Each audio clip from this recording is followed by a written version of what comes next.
WhatsApp number হচ্ছে 01717, তারপর 003853, এইটা হচ্ছে হোয়াটসঅ্যাপ নাম্বার।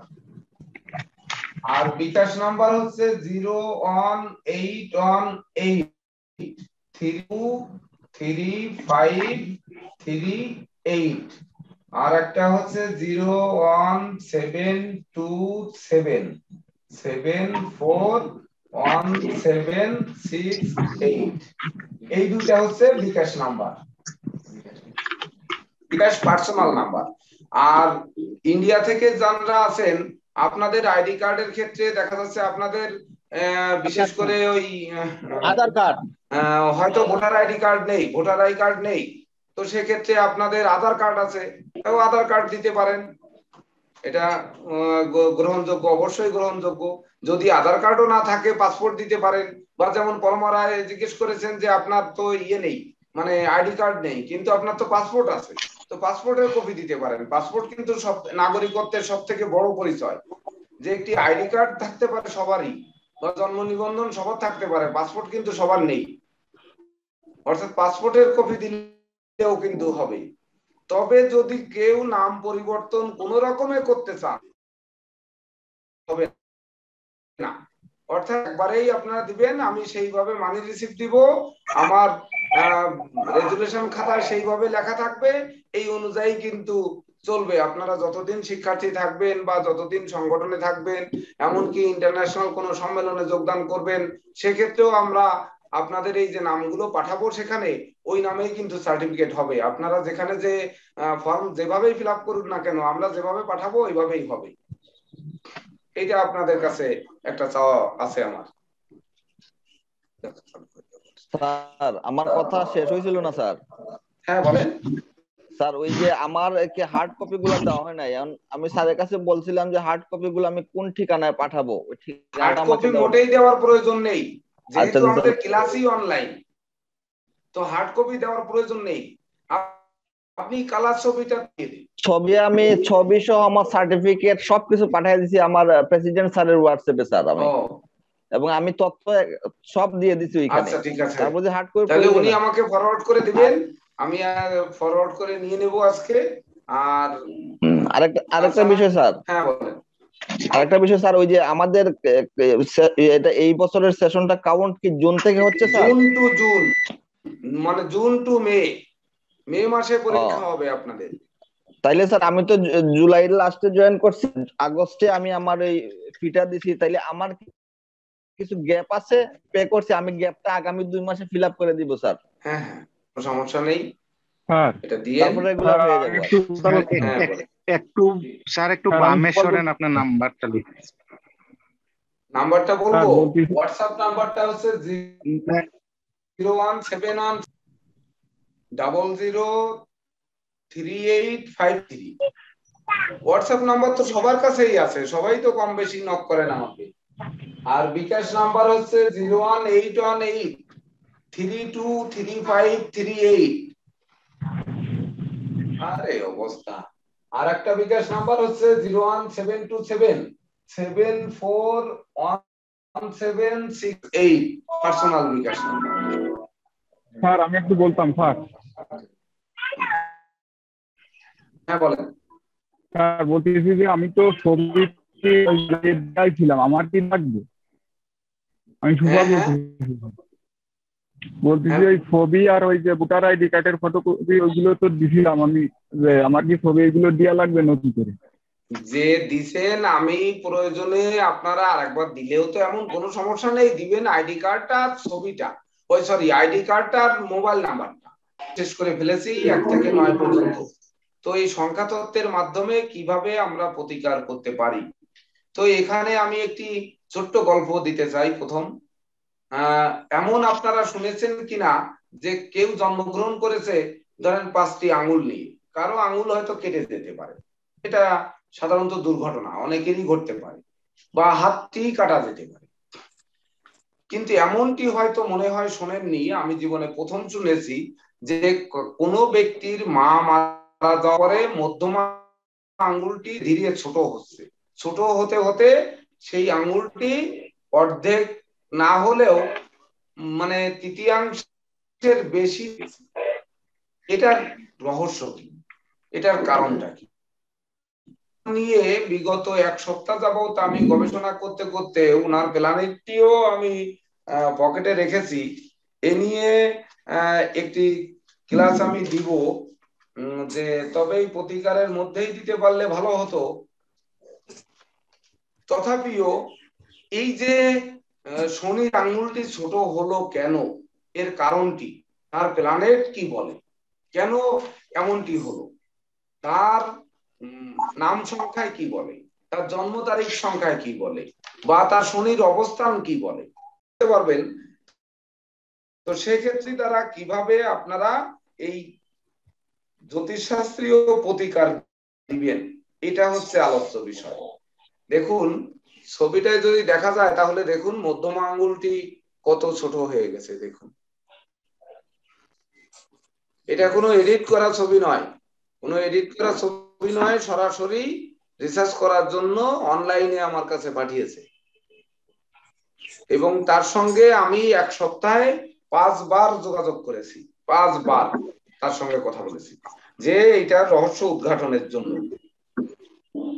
এমনকি ইনার জীবনী যদি বিশ্লেষণ করা হয় তাহলে ভেবে কুল পাওয়া যাবে না যে জ্যোতিষশাস্ত্র দ্বারা ছাড়া এইটার রহস্য মনে হয় কোনো গবেষণা দিয়ে উদ্ধার করা যাবে কিনা আমার সন্দেহ।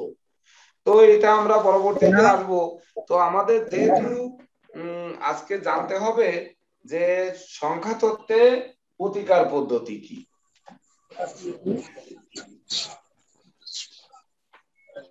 হ্যালো, হ্যাঁ, ফ্লাইট থেকে নেমেছে, গাড়িতে উঠছে।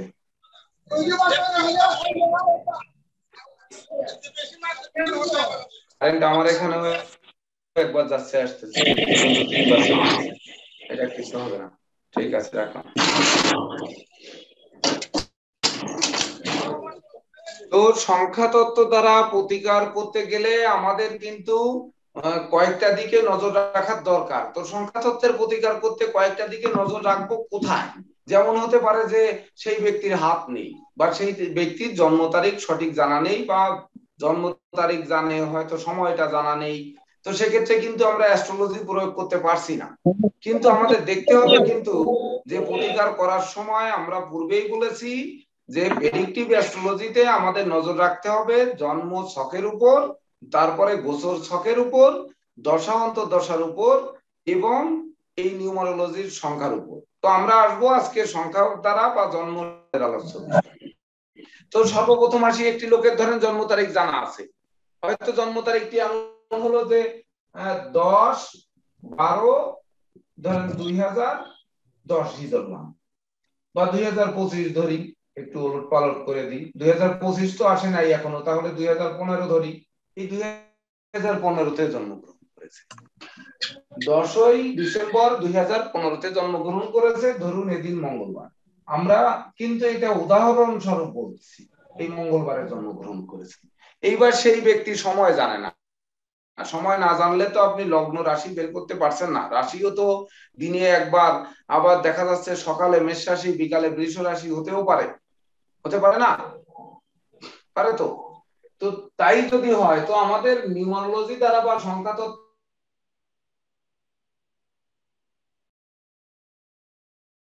যাব, তো জন্ম তারিখটি পেলাম কত, 10 ডিসেম্বর 2015।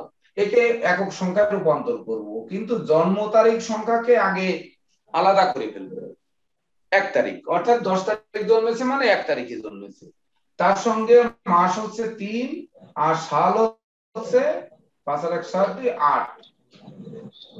এইবার মঙ্গলবার সমান 9, সবগুলো যোগ করলে কি হচ্ছে? এখানে কিন্তু আরেকটি জিনিস ফলো করার কথা ছিল আমাদের, যে সাল মাস এবং জন্ম তারিখ এই সংখ্যাকে যোগ করে একক সংখ্যায় রূপান্তর করার কথা ছিল প্রথম। তো আমরা সেই একক সংখ্যায় আগে রূপান্তর করি। 1 3 আর 1 4, 8 আর 4 12 সমান হচ্ছে 3। এইবার 3 এর সঙ্গে মঙ্গলবার যোগ হবে, অর্থাৎ 9 সংখ্যা যোগ হবে, সমান 3 হবে।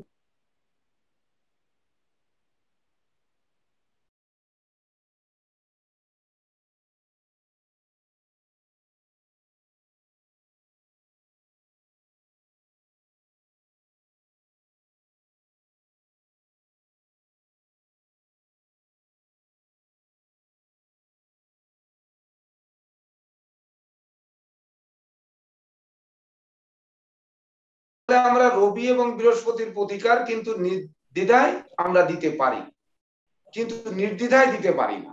এই নির্দ্বিধায় দিতে পারি বললে কিন্তু আবার ভুল হবে। কেন ভুল হবে? যে খালি রবি আর বৃহস্পতির প্রতিকার দিয়ে দিলাম, এইবার জন্ম তারিখ প্ল্যানেট কিন্তু তার ইন্ডিয়ান অ্যাস্ট্রোলজি মতে বা ভারতীয় অ্যাস্ট্রোলজি মোতাবেক আমরা জন্ম প্ল্যানেট পাচ্ছি না। তো ধরেন সেই জাতকটি হাত দেখাতে আসছে আপনাদের কাছে 9:22 এখনকার টাইমে, এখনই এলো 9:22। তো আমরা সেই সঙ্গে 9:22 গোচর প্ল্যানেটটি আমরা তৈরি করব, যে গোচরে কি বলছে, অর্থাৎ হোরারি অ্যাস্ট্রোলজিতে কি বলছে, বৃহস্পতি তার কোথায় আছে, এখনকার লগ্নটা কোথায় আছে, 9:22 লগ্নটা কোথায় আছে, আপনারা একটু দেখুন যে লগ্নটা কোথায় আছে।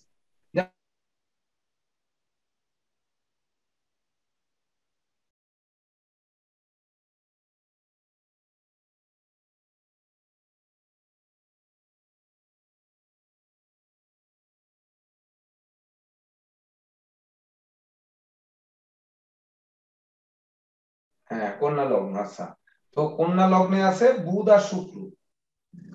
বুধ শুক্র এই হচ্ছে আমাদের প্ল্যানেটটি। তো এখানে আমাদের যে জন্ম তারিখটি আমাদের সে দিল, এই জন্ম তারিখটি কি কাল্পনিক দিল না অরিজিনাল দিল? যেহেতু সে জন্ম সময় সঠিক জানে না, এমনকি ইনার নাম যদি হয়, ধরুন আমরা এখান থেকে একটি নাম নিয়ে নিই, যেমন পরমা রয় আছে, পরমা ভট্টাচার্য দিয়ে দিই, বা পরমা সরকার দিয়ে দিই, বা পরমা হয়তো মজুমদার দিয়ে দিই, যে কোনো একটা দেই। সবচেয়ে সর্বকনিষ্ঠ আমাদের যিনি আছেন, আমরা তার সরাসরি নাম না যে পরমা, PAROM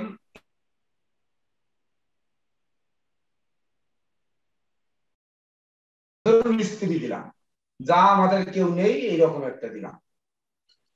মিস্ত্রি টাইটেল আমাদের মনে হয় সম্ভবত নেই। তো দেখুন, মিস্ত্রির যখন আমরা নিউমারোলজি করব, তখন 4 আর 1 5 আর 3 8 আছে 12 14 15 6, আর পরমা হচ্ছে 8 আর 1 9 2 11 11 আর 7 18 9 আছে 13 14 5 সমান 11 হচ্ছে, তার নাম সংখ্যা হচ্ছে 2। এইবার ধরুন তার বাবার নাম পেলাম কমল, কিন্তু সব ধরে নেওয়া হচ্ছে, ধরেন কমল মিস্ত্রি, তাহলে 2 এর 1 3 4 3 7 8 8 আর 3 11 2 2 7 2 8, বাবার ভিতর পেলাম 8। এইবার মায়ের নাম ধরলাম, আমরা মায়ের নাম একটা কিছু ধরি, পরমা প্রতিমা ধরি। অনেকে কিন্তু বাবা মায়ের নামে ধরি, আপনার নামগুলো একটু লিখে নিন। প্রতিমা, প্রতিমা মিস্ত্রি। তো প্রতিমা হচ্ছে 8 আর 2 10 আর 7 17 হচ্ছে 21 22 আছে 26 27 মানে 9, আর মিস্ত্রি 6 সমান হচ্ছে 6। এখানে তাকে তো কিছু কথা বলতে হবে। সেই ব্যক্তিটি জন্ম তারিখ জানিয়েছে কত, 10ই ডিসেম্বর 2015 আমার জন্ম তারিখ। এখনো হতে পারে এই জন্ম তারিখটি ভুল হতে পারে, তার আইডি কার্ডের জন্ম তারিখ হতে পারে, সঠিক জন্ম তারিখ নাও হতে পারে, আবার এদিন মঙ্গলবার নাও হতে পারে। যে মঙ্গলবার হবে কি হবে না সেটা তো আমরা দেখতেই পাবো, ক্যালেন্ডার দেখলে বা এফএমএস দেখলে, মোবাইলে ক্যালেন্ডারে গেলে কিন্তু আমরা দেখতে পাবো যে ওটা ভুল বললো কিনা। তো ধরেন ভুল বলেনি, উনি সঠিকই বলেছে, হয়তো মঙ্গলবারই আছে, কিন্তু মঙ্গলবার থাকলেও আমাদের যাচাই করতে হবে যে ওই তারিখটি সঠিক দিল কি দিল না।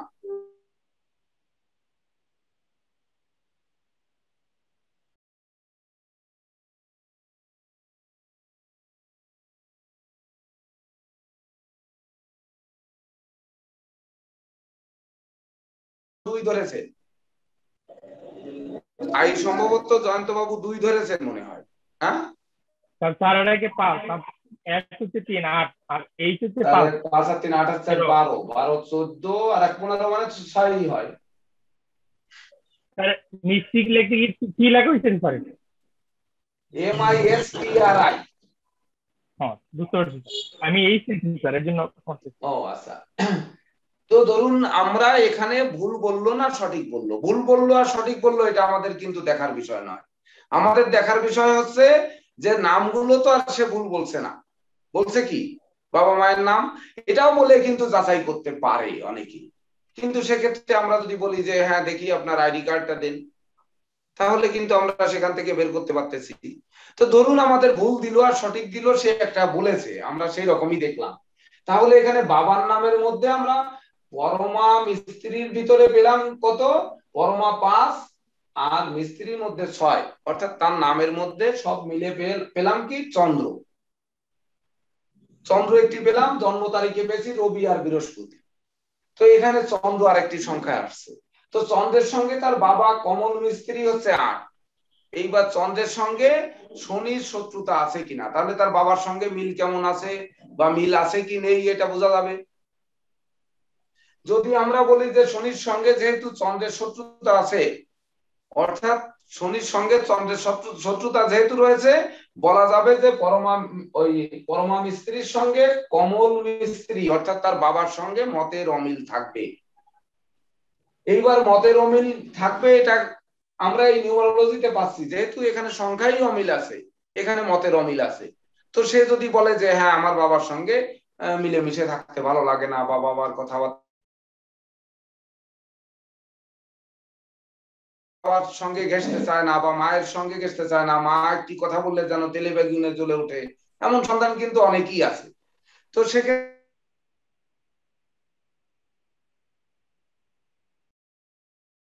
এই জন্য আমরা টাইটেল পাল্টে দিচ্ছি, দেখা যাচ্ছে পরমা রয়ের হয়তো বাবার সঙ্গে মতের অমিল নেই, এই জন্য আমরা কাল্পনিক ধরলাম। তাছাড়া দেখুন যে শনিটা তার লগ্নের পিতৃপতি, পিতৃকারক গ্রহ শনি। আমরা গোচর যে প্ল্যানেটটি বিচার করছি সেখানে শনি কিন্তু তার নিজ গৃহে শক্তিশালী হয়ে বসে আছে। কন্যা লগ্নের ক্ষেত্রে পঞ্চম এবং ষষ্ঠপতি পঞ্চমে, তার উপর রাহুর পঞ্চম দৃষ্টি পড়েছে। তাহলে কন্যা লগ্নের ক্ষেত্রে আমাদের এবার একটু বুঝতে হবে যে গোচরে যেহেতু কন্যা লগ্নে সেই জাতক বা জাতিকা আসছে, তো কন্যা লগ্নের ক্ষেত্রে শনি কি শুভকারক গ্রহ না অশুভকারক, এটি একটু দেখতে হবে।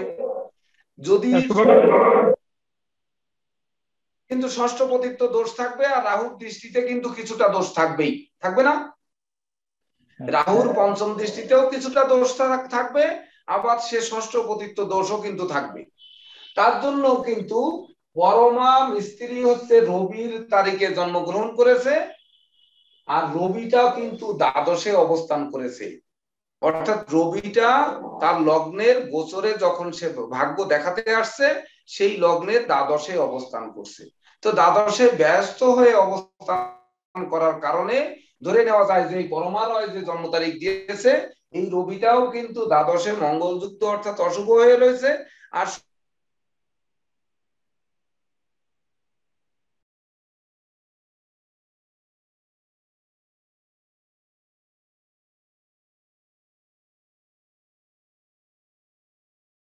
সঙ্গে মেয়েদের মিত্রতা বেশি থাকে, বা মেয়েরা বাবার প্রিয় বেশি হয় আর ছেলেরা মায়ের প্রিয় বেশি হয়, এটা দেখা যায় বেশিরভাগ ক্ষেত্রে। কিন্তু ব্যতিক্রমও কিন্তু হয়, আমাদের ব্যতিক্রমটা বের করতে হবে। তো এখানে কিন্তু দেখুন রবিটা কিন্তু পাপস্থ হয়েছে, তার সে রবির তারিখে জন্ম, শনির সঙ্গে রবিরও শত্রুতা আছে, নাম সংখ্যায় চন্দ্রের সঙ্গেও কিন্তু শনির শত্রুতা আছে।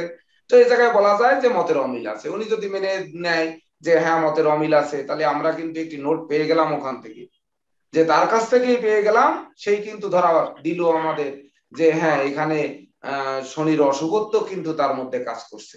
আর শনির কোনো সংখ্যা কিন্তু এখানে নেই, আপনারা যেমন সংখ্যা, অর্থাৎ এখানে কিন্তু জন্ম তারিখের মধ্যে শনি নেই, কিন্তু সালকে ভেঙে একটি শনি পাওয়া গেছে, মানে গোপন একটি ঘুমানো শনি আছে, সে জেগে উঠেছে। গোপন একটি ঘুমানো শনি, দেখেন 2015-কে করলে শনি হয়েছে, কিন্তু আসলে কিন্তু শনি নেই জন্ম তারিখের মধ্যে, ছিল 10-12-2015, মানে শনি আছে নেই। কিন্তু 2015-কে যখন আমরা এক করেছি তখন একটি শনি ভেসে উঠেছে। এমনকি শনি নিজ গৃহে শক্তিশালী থাকা সত্ত্বেও তার মধ্যে একটু ত্রুটি পাওয়া গেল। কি ত্রুটি পাওয়া গেল? শনিটা ষষ্ঠপতি আছে লগ্নের, আবার শনিটার উপর রাহুর পঞ্চম দৃষ্টি পড়েছে। আরো একটা ব্যাপার আছে যে শনিটা কিন্তু সে আজকে চন্দ্র কোথায়, চন্দ্র তো বসায় চন্দ্র মেষে, ও চন্দ্র মেষে অষ্টমে, এই চন্দ্র মেষে। আবার যে শনি কিন্তু দশম ভাবে ধন ভাবে দৃষ্টি দিয়েছে, তাও দৃষ্টির দিকে আমরা এখন আসার প্রয়োজন হবে না, তবে একাদশে তো দৃষ্টি দিয়েছে। একাদশপতি হচ্ছে চন্দ্র, চন্দ্রটা কিন্তু সে অষ্টমে বসে আছে। তাহলে অষ্টমে বসে থাকলে কি হচ্ছে, পরমা মিস্ত্রি তার সংখ্যা হচ্ছে চন্দ্র 2। তো 2 যে গ্রহমাতা চন্দ্র সে এক আয়পতি, সে কিন্তু অষ্টমে বসে আছে। তাহলে চন্দ্রটাও অশুভ হয়ে বসে আছে, অর্থাৎ পরমা মিস্ত্রিও অশুভ হয়ে আছে। কিন্তু দোষ আছে, সে মেয়েকে ভালোবাসছে না, বা মেয়ের সঙ্গে মেয়েকে সে সময় দিচ্ছে না, বা মেয়েকে সে সেইভাবে গড়ে উঠাচ্ছে না। এটা কি আমরা বুঝতে পারি বা ধরে নিতে পারি? এখানে দেখুন তো, পারি? কেউ বলতে পারবেন এটা কি ধরে নিতে পারি? পারা যায় স্যার। হ্যাঁ হ্যাঁ স্যার, ধরা যেতে আচ্ছা, পারে। যদি তাই পারি তাহলে দেখুন এইবার তার মায়ের নাম আছে কি, প্রতিমা মিস্ত্রি শুক্র।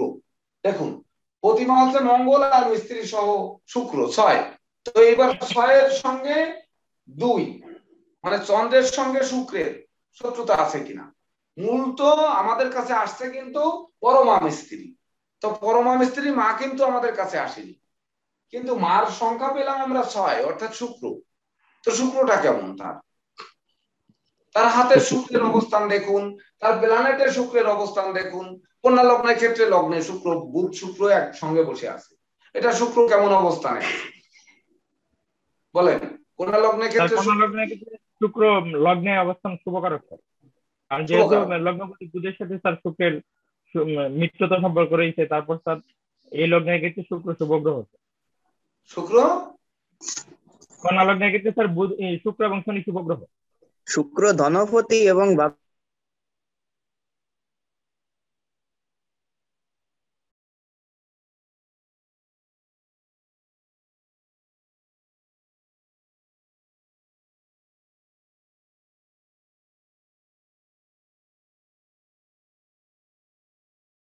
নিশ্চিত ভালো আছে, কারণ রাহুটা যেখানে থেকে দৃষ্টি দিয়েছে সেটাও কিন্তু শুক্রের গৃহ, অর্থাৎ এই লগ্নের ভাগ্য স্থানে তুঙ্গস্থ রাহু বসে আছে, এ শুভ রাহু, অর্থাৎ তার দৃষ্টিটাও শুভ হওয়ার কথা।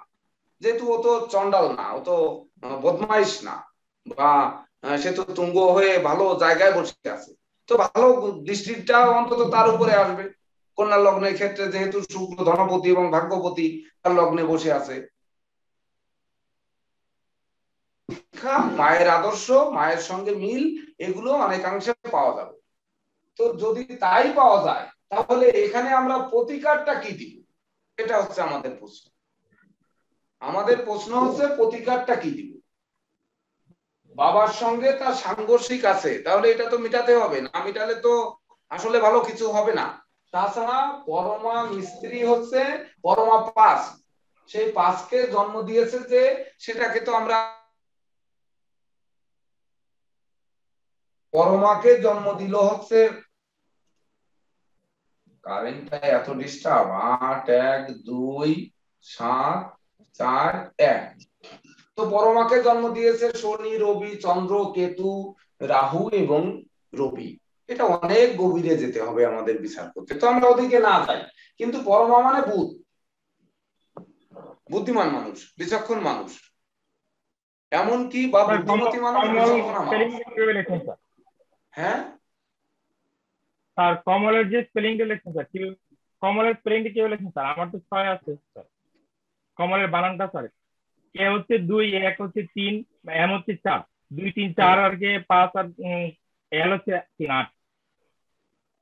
2 1 3 4 3 7 8 আর 3 11 মানে 2। আমি এ লিখেছি, কমল ও লিখিনি, ও লিখিনি, এটা পরবর্তীতে ও বানায় দিব। এটা এই আলোচনা হয়ে যাওয়ার পরেই আবার ও বানায় দেব, এই একই জায়গায় এটাকে পাল্টে দেব, শব্দায়িত নামে যাব। তো আমরা প্রতিকারটা শব্দায়িত নামে, এই গোচর প্ল্যানেটের সঙ্গে শব্দায়িত নামে মিলবে না মূল নামে মিলবে, এইটার জন্যই আমি আগে এ লিখেছি। তো পরে আমরা ও বানিয়ে কিন্তু এর মান করব। তো দেখুন, তো সেই পরমা মিস্ত্রি চন্দ্র, আর সে ব্যক্তি রবির তারিখে জন্মগ্রহণ করেছে। তাহলে চন্দ্র আর রবির মিলে কিন্তু সে বৃহস্পতি তার প্রয়োজন। বৃহস্পতি তার ষষ্ঠে বক্রী হয়ে বসে আছে, চতুর্থ আর সপ্তম পতি। তো পরমা মিস্ত্রির যদি কোনো রকমে খারাপ হওয়ার সুযোগ থাকে, খারাপ কোনো দিক তৈরি হওয়ার থাকে, তাহলে সেটা ঠেকাবে কে? একমাত্র বৃহস্পতি ঠেকাতে পারে, কারণ বৃহস্পতি দেবতাদের গুরু, সেই ঠেকাতে পারে। কিন্তু বৃহস্পতিটা অবস্থান করছে তো ষষ্ঠে বক্রী হয়ে। পাবেন এবার কন্যা লগ্নের ক্ষেত্রে বৃহস্পতি কি চতুর্থ সপ্তম পতি, সে কেমন হবে বলেন? তাকে কন্যা লগ্নে কিন্তু সে পাপ গ্রহ পাপ গ্রহ আর ষষ্ঠে এবং বক্রী হয়ে বসে আছে। একেতে পাপ গ্রহ, আরো সে ষষ্ঠে বক্রী হয়ে বসে আছে, খারাপ গ্রহ, তাই না? সে খারাপ অবস্থানে বসে আছে না? খারাপ ফল প্রদান তো করবে। প্রথম যে জন্ম তারিখটা দিলাম তাতে আমরা বৃহস্পতির প্রতিকারটা নিতে অবশ্যই পারি, কিন্তু রবির প্রতিকারটা নিতে পারি কিনা এটা কি আমাদের অবশ্যই কিন্তু ভাবতে হবে, যে রবির প্রতিকারটা নিতে পারি কিনা। এইবার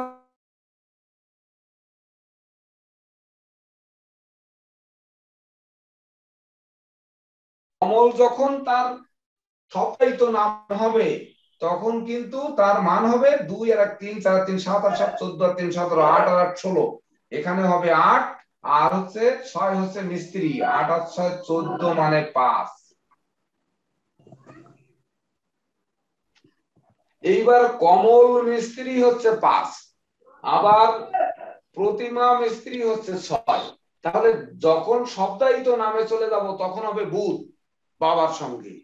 তো বুধের সঙ্গে এবার দেখতে হবে যে এই প্রতিমা পরমা মিস্ত্রি তার 1 তারিখে রবির তারিখে জন্ম, তো রবির সাথে বুধের সম্পর্ক কেমন?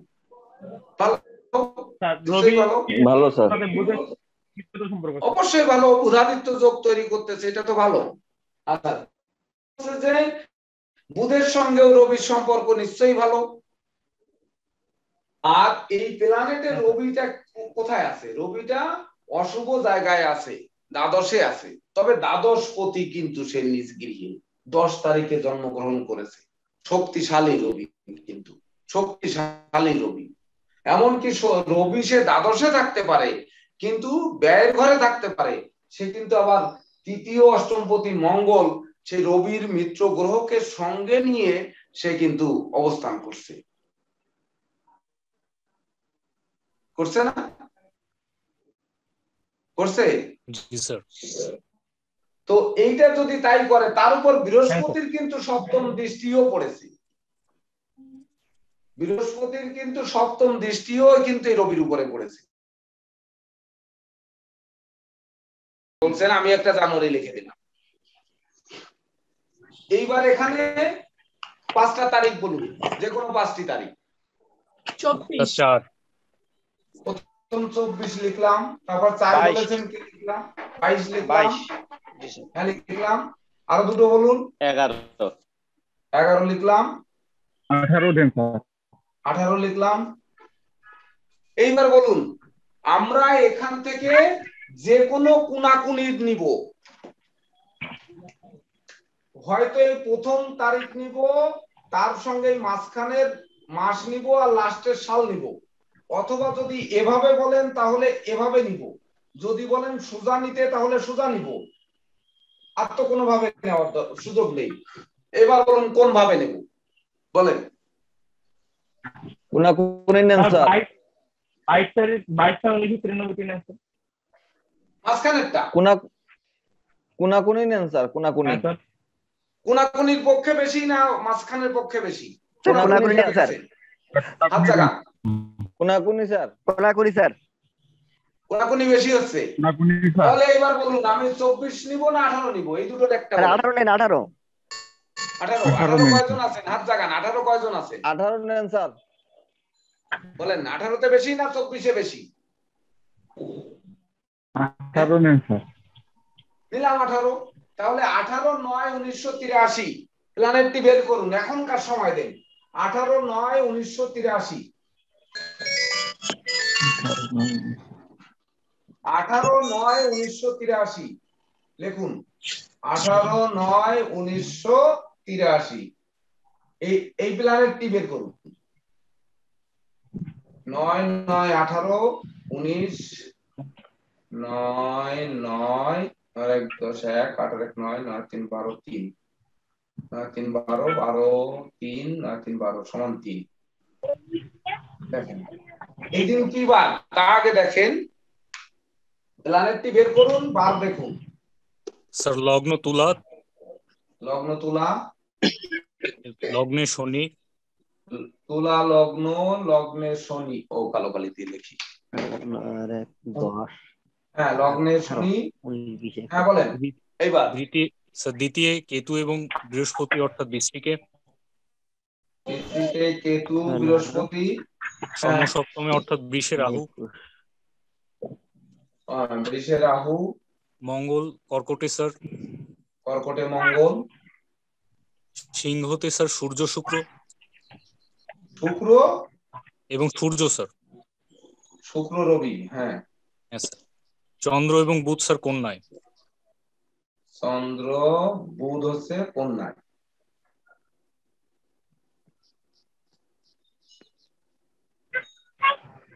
দেখেন এবার কি বার ওই দিন কি বার? স্যার বৃহস্পতিবার, বৃহস্পতিবার। ডক্টর কেসিলাল এইবার যোগ দেন 3 সমান 6। দেখুন নিউমারোলজি করুন এবং প্ল্যানেটটাই দেখুন যে আমাদের সেই লোক আসলে এরকম ভাগ্য বাঁধবে কিনা। এবার হচ্ছে আপনারা 5টি নাম আমি বলি, সেই 5টি নামের থেকে আপনারা একটি নাম সংগ্রহ করতে বলবে, আপনারা না বলে আমি বলি।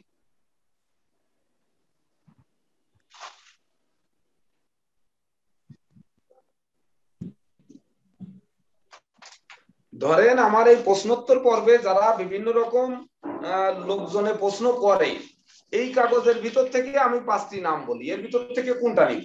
আপনাদের ভিতর থেকে আমরা নিলাম না। ধরেন প্রথমে বলি চিরঞ্জিত ঘোষ, আপনারা একটু লিখুন, তারপরে বলবেন কাকে নিব।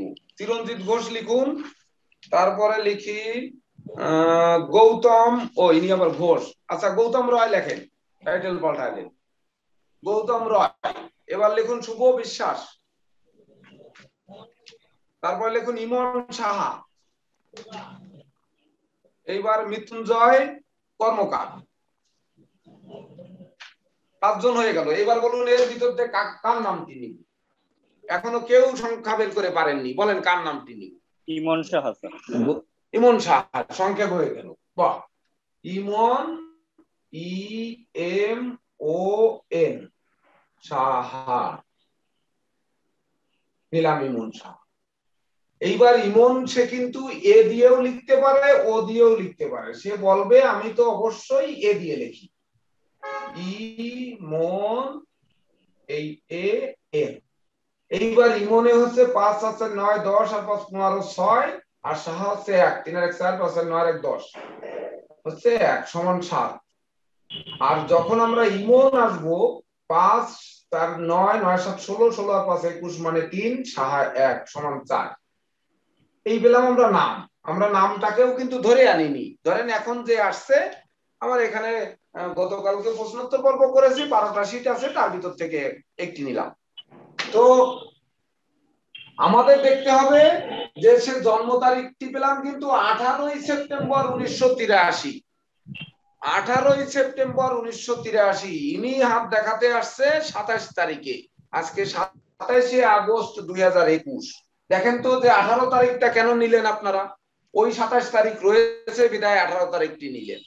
27 তারিখ মানে 7 আর 2 9, মাসের 8 আর সালের 5, 8 5 13, 13 10 23 22 মানে 4। আর আজকের বার শুক্র, যোগ শুক্র মানে 6 সমান 1। এইবার দেখেন আপনি 18 তারিখ প্রথম যে নিলেন, নেওয়ার জন্য 27 তারিখের সঙ্গে আজকের মিল আছে 9 সংখ্যার সঙ্গে। আপনারা আরো তো তারিখ লিখেছিলেন, 24 বললাম, কোনাকুনি 24 নেবেন নাকি, বা এই কোনাকুনি নেবেন কিনা, সুজা নেবেন কিনা? সুজার দিকে হাত বাড়ালেন মাত্র একজন, আর কেউ বাড়ালেন না। তো প্রথম সে তার ভাগ্য ধরা দেবে, কিন্তু 18 তারিখে সে তার জন্ম তারিখ, সে 27 তারিখে হাত দেখাতে আসছে বা 27 তারিখে ক্লাস হচ্ছে।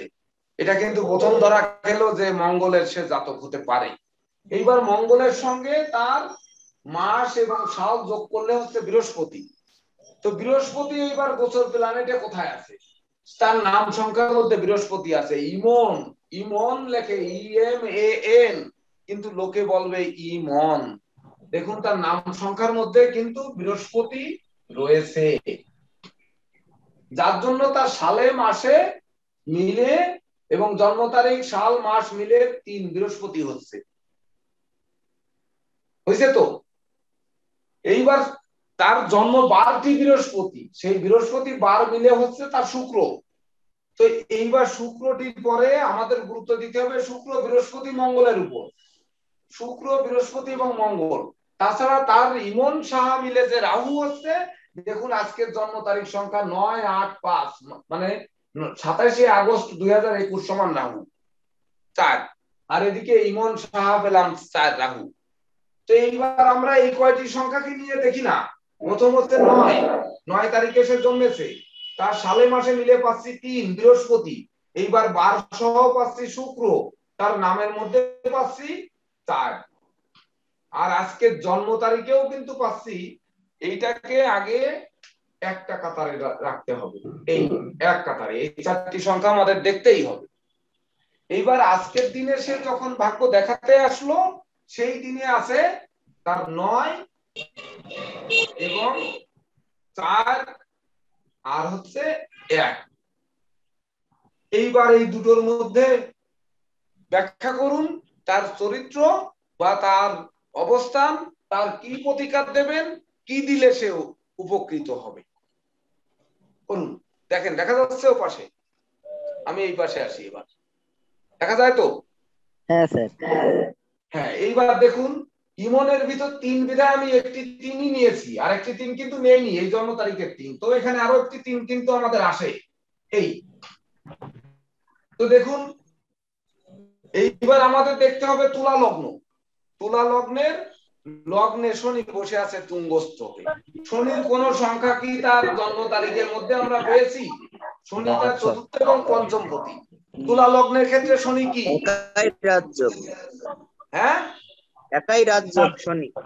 সে তুঙ্গস্থ হয়ে বসে আছে। শনি কি তার, হ্যাঁ, শনি যদি স্যার লগ্নে থাকে অথবা লগ্নের পঞ্চমে থাকে তাহলে স্যার রাজ্য। এখানে লগ্নে আছে স্যার শুধু, তাহলে রাজ্য। তাহলে শনি তো অশুভ না তো? না, অশুভ না। অশুভ না, বা তার জন্ম তারিখের মধ্যেও কিন্তু শনি আমরা পাইনি। যদিও জন্ম তারিখকে তৈরি করেছে শনি আর রবি মিলে, শনি আর রবি মিলে, তাহলে শনি আর রবি দুজন দাহ্য হয়ে দুজন জ্বলে পুড়ে আর একটা অগ্নিকারক গ্রহ মঙ্গলকে তৈরি করেছে। তৈরি করেছে না? করেছে। তো সে মঙ্গলটি এখানে কোথায় আছে? দেখুন যে জ্বলে পুড়ে যে সারখার হয়ে যে মঙ্গল আসছে, সেই মঙ্গলটা কিন্তু এখানে দেখুন নিঃস্ত হয়ে আছে তুলা লগ্নের ক্ষেত্রে, যে ধনপতি এবং সপ্তম। এবার বলুন যে তুলা লগ্নের ক্ষেত্রে কে পাপ আর কে শুভ, কোন কোন গ্রহ শুভ আর কোন কোন গ্রহ অশুভ? তুলা লগ্নের ক্ষেত্রে মঙ্গল মারক গ্রহ। হ্যাঁ, মারক গ্রহ। সে তো নিঃস্ত হয়ে আছে, তাহলে তার মানবত্ব দোষ কমেছে না? হ্যাঁ, কমেছে স্যার, নিজস্বতা কমেছে, কিছুটা কমেছে। তাছাড়া সে তো 18 তারিখে জন্মেছে, 18 তারিখে সে জন্মেছে, সালে মাসে মিলে তার বৃহস্পতি হচ্ছে, তাহলে বৃহস্পতির প্রভাব এই মঙ্গলের মধ্যে রয়েছে না? এবং দৃষ্টিও আছে, নবম দৃষ্টি। হ্যাঁ, প্ল্যানেটেও কিন্তু বৃহস্পতির নবম দৃষ্টি পড়েছে সেই মঙ্গলের উপরে, তাহলে মঙ্গলের অশুভত্ব দোষ দূর হয়েছে না? এই 18 তারিখে যে জন্মগ্রহণ করেছে যে লোকটাই হাত দেখাতে আসলো আজকে 27 তারিখে, তার সে 18 তারিখের যে মঙ্গলটি অশুভ মঙ্গল, এই অশুভ মঙ্গলের অশুভত্ব দোষ সংখ্যা গুণে তার লোপ পেয়েছে কিনা, না বৃদ্ধি পেয়েছে? লোপ পেয়েছে। লোপ পেয়েছে না? হ্যাঁ। আচ্ছা, মাঝে একটি শুভ সংবাদ জানিয়ে নি, আমাদের এতদিন কৃষ্ণমূর্তি পদ্ধতির কোনো ক্লাস হয়নি। কৃষ্ণমূর্তি পদ্ধতির যে স্যার রাজীব বাসার, উনি দীর্ঘদিন অসুস্থ ছিলেন, কোভিডে আক্রান্ত ছিলেন, গ্রামের বাড়িতে থেকে ক্লাস নেওয়া সম্ভব হয়নি, উনি যোগদান করেছেন, তো উনি পরবর্তীতে এই ক্লাস নেবেন। রাজীব স্যার, আপনি একটু অপেক্ষা করুন। তো দেখুন এইবার মঙ্গলের পরে এখানে বৃহস্পতি দেখেন কি অবস্থানে আছে। বৃহস্পতি ধনভাবে, সে তৃতীয় ষষ্ঠপতি, ধনভাবে বসে আছে তুঙ্গস্থ কেতুর সাথে যুক্ত হয়ে। তুলা লগ্নের ক্ষেত্রে বৃহস্পতি কি বলেন? অশুভ স্যার। অশুভ। অশুভ, সে তো অশুভ গ্রহের সাথে যুক্ত হয়ে বসে আছে। রাহুর দৃষ্টি এবং কেতুর জ্যোতি কালসর্প দোষ নিয়ে জন্মেছে,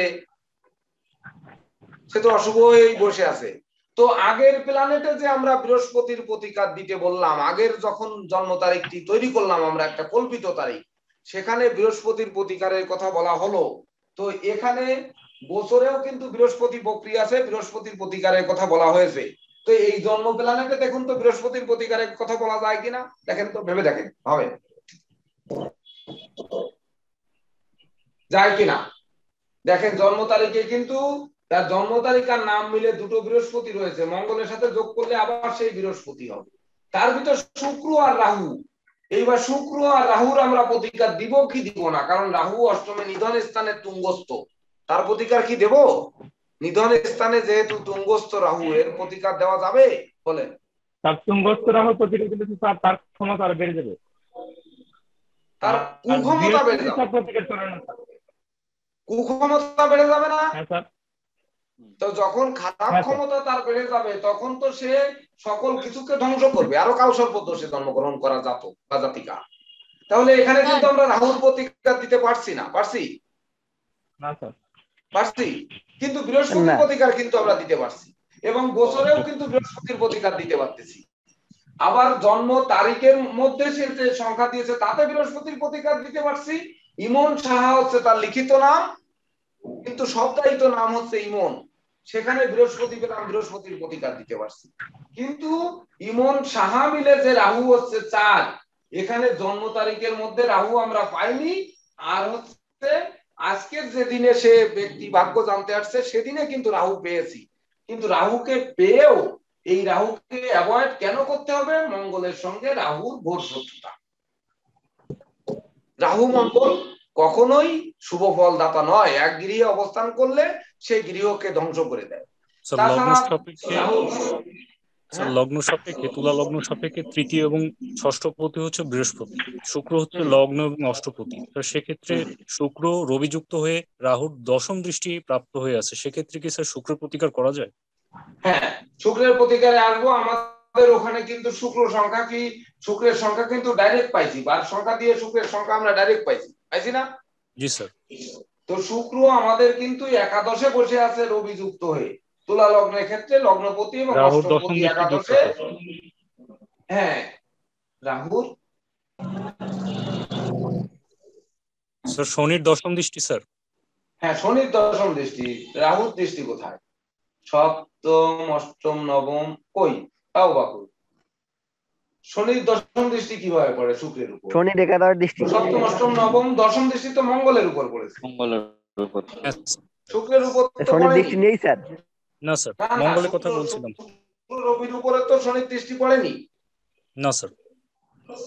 তাহলে তো শুক্রকে আমরা এখানে নিব কি নিব না, আমাদের প্রশ্ন হচ্ছে যে শুক্রের কি এই জন্ম তারিখে প্রতিকার নেওয়ার প্রয়োজন আছে কিনা, কারণ জন্ম তারিখ, মাস, সাল, বার মিলে কিন্তু শুক্র একটি পেয়েছি আমরা, এবং আজকের বারটাও, আজকে যেদিন সে ভাগ্য জানতে আসছে এদিনও কিন্তু শুক্রবার।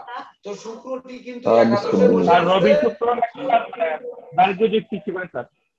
আর রবি শুক্র নাকি স্যার তাহলে দারিদ্র যোগ এখানে সৃষ্টি করে স্যার। এখানে কি আমরা শুক্রের প্রতিকার নেব কি নেব না, এটা হচ্ছে আমাদের প্রশ্ন। স্যার নিতে হবে। স্যার বৃহস্পতি শুক্র একসাথে প্রতিকার করা যেতেই পারে। যেতে পারে। হ্যাঁ স্যার। আচ্ছা, যদি বৃহস্পতি আর শুক্র একই সঙ্গে প্রতিকার করা যায়, তাহলে বৃহস্পতি আর শুক্রের একজন দেবগুরু আর একজন দৈত্যগুরু, গুরুচণ্ডাল। হ্যাঁ, তখন কিন্তু সেই প্রতিকার আর উপকার করবে না, তখন কিন্তু অপকারই করবে। স্যার তো একাদশে সেক্ষেত্রে আমাদের কিন্তু শুক্র বারে সে ব্যক্তি হাত দেখাতে আসছে, আর তার জন্ম তারিখেও কিন্তু শুক্রের অবস্থান রয়েছে। শুক্র আবার লগ্ন এবং অষ্টমপতি হিসাবে অশুভ, সে একাদশে বসে থেকে রবিকে সঙ্গে নেওয়ার কারণে দারিদ্র যোগ তৈরি করেছে, কিন্তু শুক্রের অশুভত্ব আমাদের দূর করতেই হবে, না করে কোনো উপায় নেই। তো সেক্ষেত্রে কি করবেন? বৃহস্পতিকে বাদ দিয়ে শুক্রের প্রতিকারে যাবেন, নাকি বৃহস্পতির প্রতিকার দেবেন? শুধু শুক্রের প্রতিকার দেন। এক্ষেত্রে কিন্তু তা হবে না। বৃহস্পতির প্রতিকার ক্ষেত্রে স্যার আমার একটা প্রশ্ন স্যার, বৃহস্পতির প্রতিকারের ক্ষেত্রে বৃহস্পতি স্যার লগ্ন সাপেক্ষে অশুভ গ্রহ, আবার সে হচ্ছে তৃতীয় পতি এবং ষষ্ঠপতি। এটা আমি বুঝতেছি না স্যার, যদি একটু বুঝান স্যার প্রতিকারটা স্যার, আমি বুঝতেছি না। মানে সে লগ্ন এক্ষেত্রে পাপগ্রহ এবং তৃতীয় এবং ষষ্ঠপতি স্যার।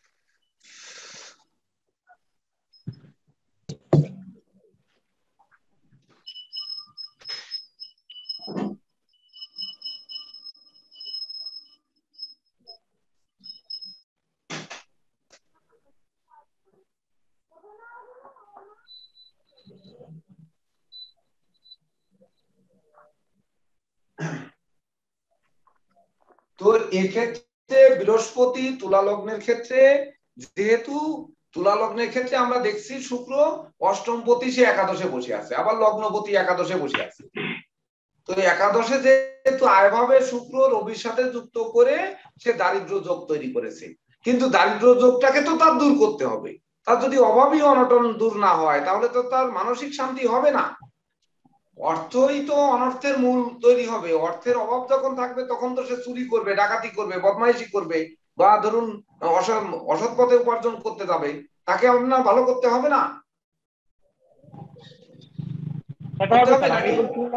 কিন্তু ভালো করতে গেলে দেখুন আপনার দুধ আর আনারস এক হয়ে যাচ্ছে। যে আপনি যখনই আনারস খাচ্ছেন আবার দুধ খাচ্ছেন, তো তখন বিষক্রিয়া হয়ে কিন্তু আপনাকে মরণের পথে নিয়ে যাচ্ছে। বৃহস্পতি দেবতাদের গুরু, তাকে আমরা ছাড়তে পারছি না। আর দৈত্য কুলগুরু শুক্রাচার্য, তাকেও যদি ওখানে শান্ত না করি তাহলে কিন্তু আমাদের দারিদ্র দোষ থেকে মুক্তি পাচ্ছি না।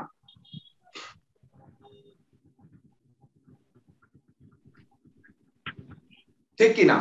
তো এক্ষেত্রে কিন্তু এই ক্ষেত্রে প্রতিকার হবে, পোকরাজ দিতে হবে অবশ্যই।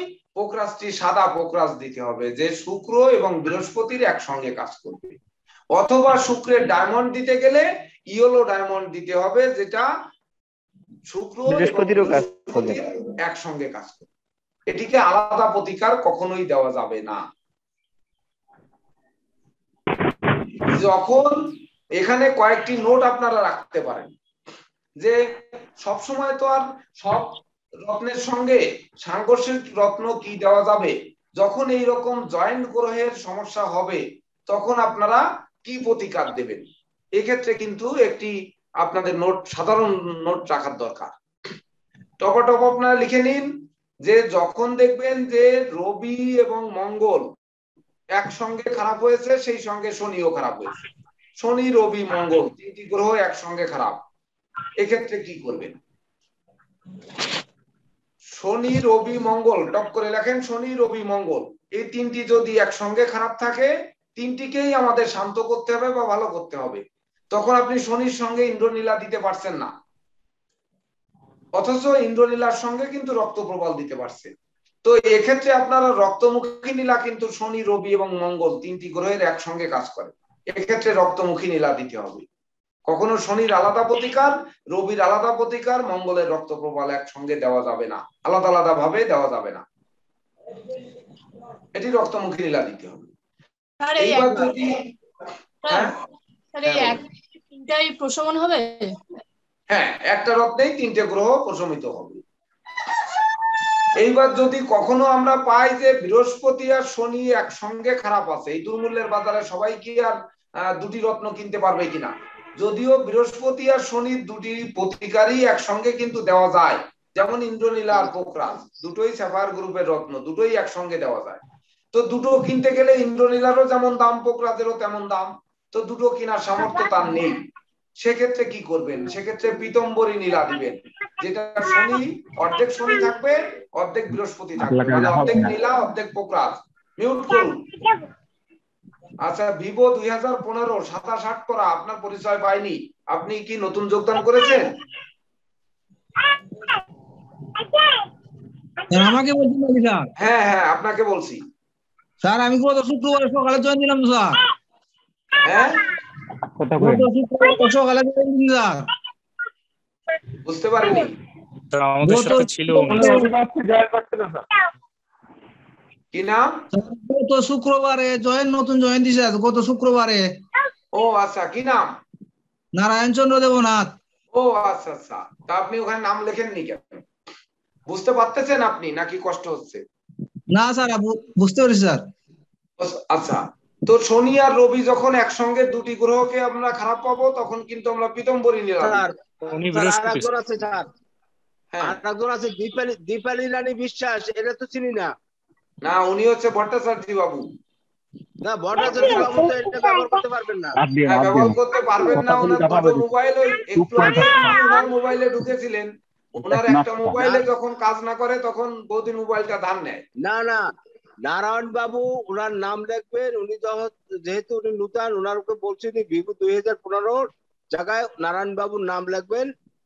আর ওই যে দীপালি রানী আমাদের রেজিস্টার্ড না থাকলে সিস্টেম থেকে আউট করে দেবে। ওনাকে সতর্ক করে দেন যাতে আগামীতে অন্যের কারো ধার করা মোবাইল দিয়ে উনি ক্লাস না করেন। অর্থাৎ ওনার বিশেষ করে নাম অন্যের মোবাইল নেওয়া যাবে কিন্তু বৌদির মোবাইল নেওয়া যাবে না। এখন ফেসবুক না চালানো না, বন্ধ হয়ে যাবে না তাহলে? এটা যে হতে পারে। মোবাইলই হোক না কেন ওনার নাম ব্যবহার হ্যাঁ, করতে হবে ওখানে। আচ্ছা আচ্ছা, ধন্যবাদ। হুম। আর আনমিউট করে সবাই ভিডিও অন করে শুনেন। ধন্যবাদ স্যার। ওকে। একটা সাউন্ড তো পলিউশন হচ্ছে এইবার স্যার, দেখুন, স্যার এইবার একটা সাউন্ড দেখুন, পলিউশন হচ্ছে, বাচ্চাদের কথা হচ্ছে স্যার, হ্যাঁ সাউন্ড পলিউশন হচ্ছে স্যার, একটা যদি সবাই আমরা মিউট করে রাখি স্যার। হ্যাঁ, সবাই মিউট করে রাখুন। তো যখন বৃহস্পতি এবং শনির একসঙ্গে দুর্বলতা পাবো তখন আমরা পীতম্বরী নীলা দিব। এইবার আমরা রক্তমুখী নীলা কেন দিব এটা আমরা কিন্তু পেলাম। যখন আমরা পাবো যে রাহু আর শনি একসঙ্গে প্রবলেম আছে, এটা কিন্তু রাহু আর শনির আলাদা আলাদা প্রতিকার দেওয়া যাবে। নীলা এবং রাহুর গোমেদ এই দুটি রত্ন দেওয়া যাবে, কিন্তু রাহুর গোমেদের সঙ্গে যদি কখনো একই ব্যক্তি রাহু খারাপ থাকে রবি খারাপ থাকে তো কখনো রাহুর প্রতিকার আর রবির প্রতিকার একসঙ্গে দেওয়া যাবে না। সবাই মিউট করে একটু লিখে নিন, এ কিন্তু আর পরে আর এই ক্লাস হবে না কোনোদিন। রাহু আর রবি যদি কখনো একই সঙ্গে খারাপ থাকে তো কখনো রাহু আর রবির আলাদা প্রতিকার দেওয়া যাবে না, এটা তখনই কিন্তু সূর্য গ্রহণ হয়ে যাবে। তো এক্ষেত্রে যে কোনো একটিকে বেছে নিতে হবে। তো একটিকে বেছে নিয়েও কিন্তু হচ্ছে না, আমরা রাহুকে বেছে নিচ্ছি, রবি তো আর তাতে শান্ত হচ্ছে না, আবার রবিকে বেছে নিচ্ছি, রাহুও কিন্তু শান্ত হচ্ছে না। সেক্ষেত্রে কি করব? সেক্ষেত্রে রাহুর গোমেদকে আমরা নিব রবির উপকার করার জন্য বা রবিকে শান্ত করার জন্য বা রবিকে শক্তিশালী করার জন্য। স্যাফায়ার গ্রুপের চুনি পাওয়া যায় যেটাকে পিঙ্ক স্যাফায়ার বলে বা মেটাকাস্ট বলে, স্যাফায়ার গ্রুপের, এটার সঙ্গে সাংঘর্ষিক নেই, এই নামটি লিখে রাখুন। রাহুর গোমেদের সঙ্গে যদি কখনো রবিকে একই সঙ্গে ভালো করার প্রয়োজন পড়ে তখন কিন্তু আপনার চুনি রত্ন দেওয়া যাবে না, তখন ওই পিঙ্ক স্যাফায়ার দিতে হবে। এইবার ধরুন রাহুর সঙ্গে বুধ একই সঙ্গে কখনোই কিন্তু শুভ ফল দেয় না। তো এই রাহুর সঙ্গে বুধ যদি দুটি গ্রহ একসঙ্গে খারাপ হয়, এমনকি রাহু 4 আর বুধের 5, 5 আর 4 9, তো এই বুধের পান্না রাহুর গোমেদ এই দুটি রত্ন একসঙ্গে দেওয়া যাবে না।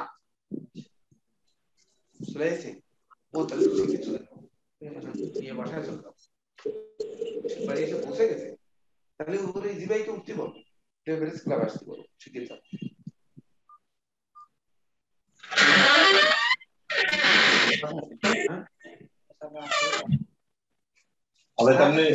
আচ্ছা শোনো, এইখানে কেটে দিয়ে আমি কি করবো? স্টপ করে দিলে ওর মতো যাবে। তাহলে এই এই এই বুঝলেন, এই এই সাইডে ক্লিক করতে, এই স্টপ দিলে স্টপ। হ্যাঁ ঠিক আছে, হ্যাঁ তাহলে নিয়ে বাসায় যাও। আচ্ছা আমি ফোন দিয়ে বলে দিই, দেখি ফোনটা দাও তো, আমাকে যেয়ে নিয়ে আসবা। ওইটা আগে ফোন দেবে না জানি, ওই মোবাইলে, ওই মোবাইলে। এই 1 মিনিট।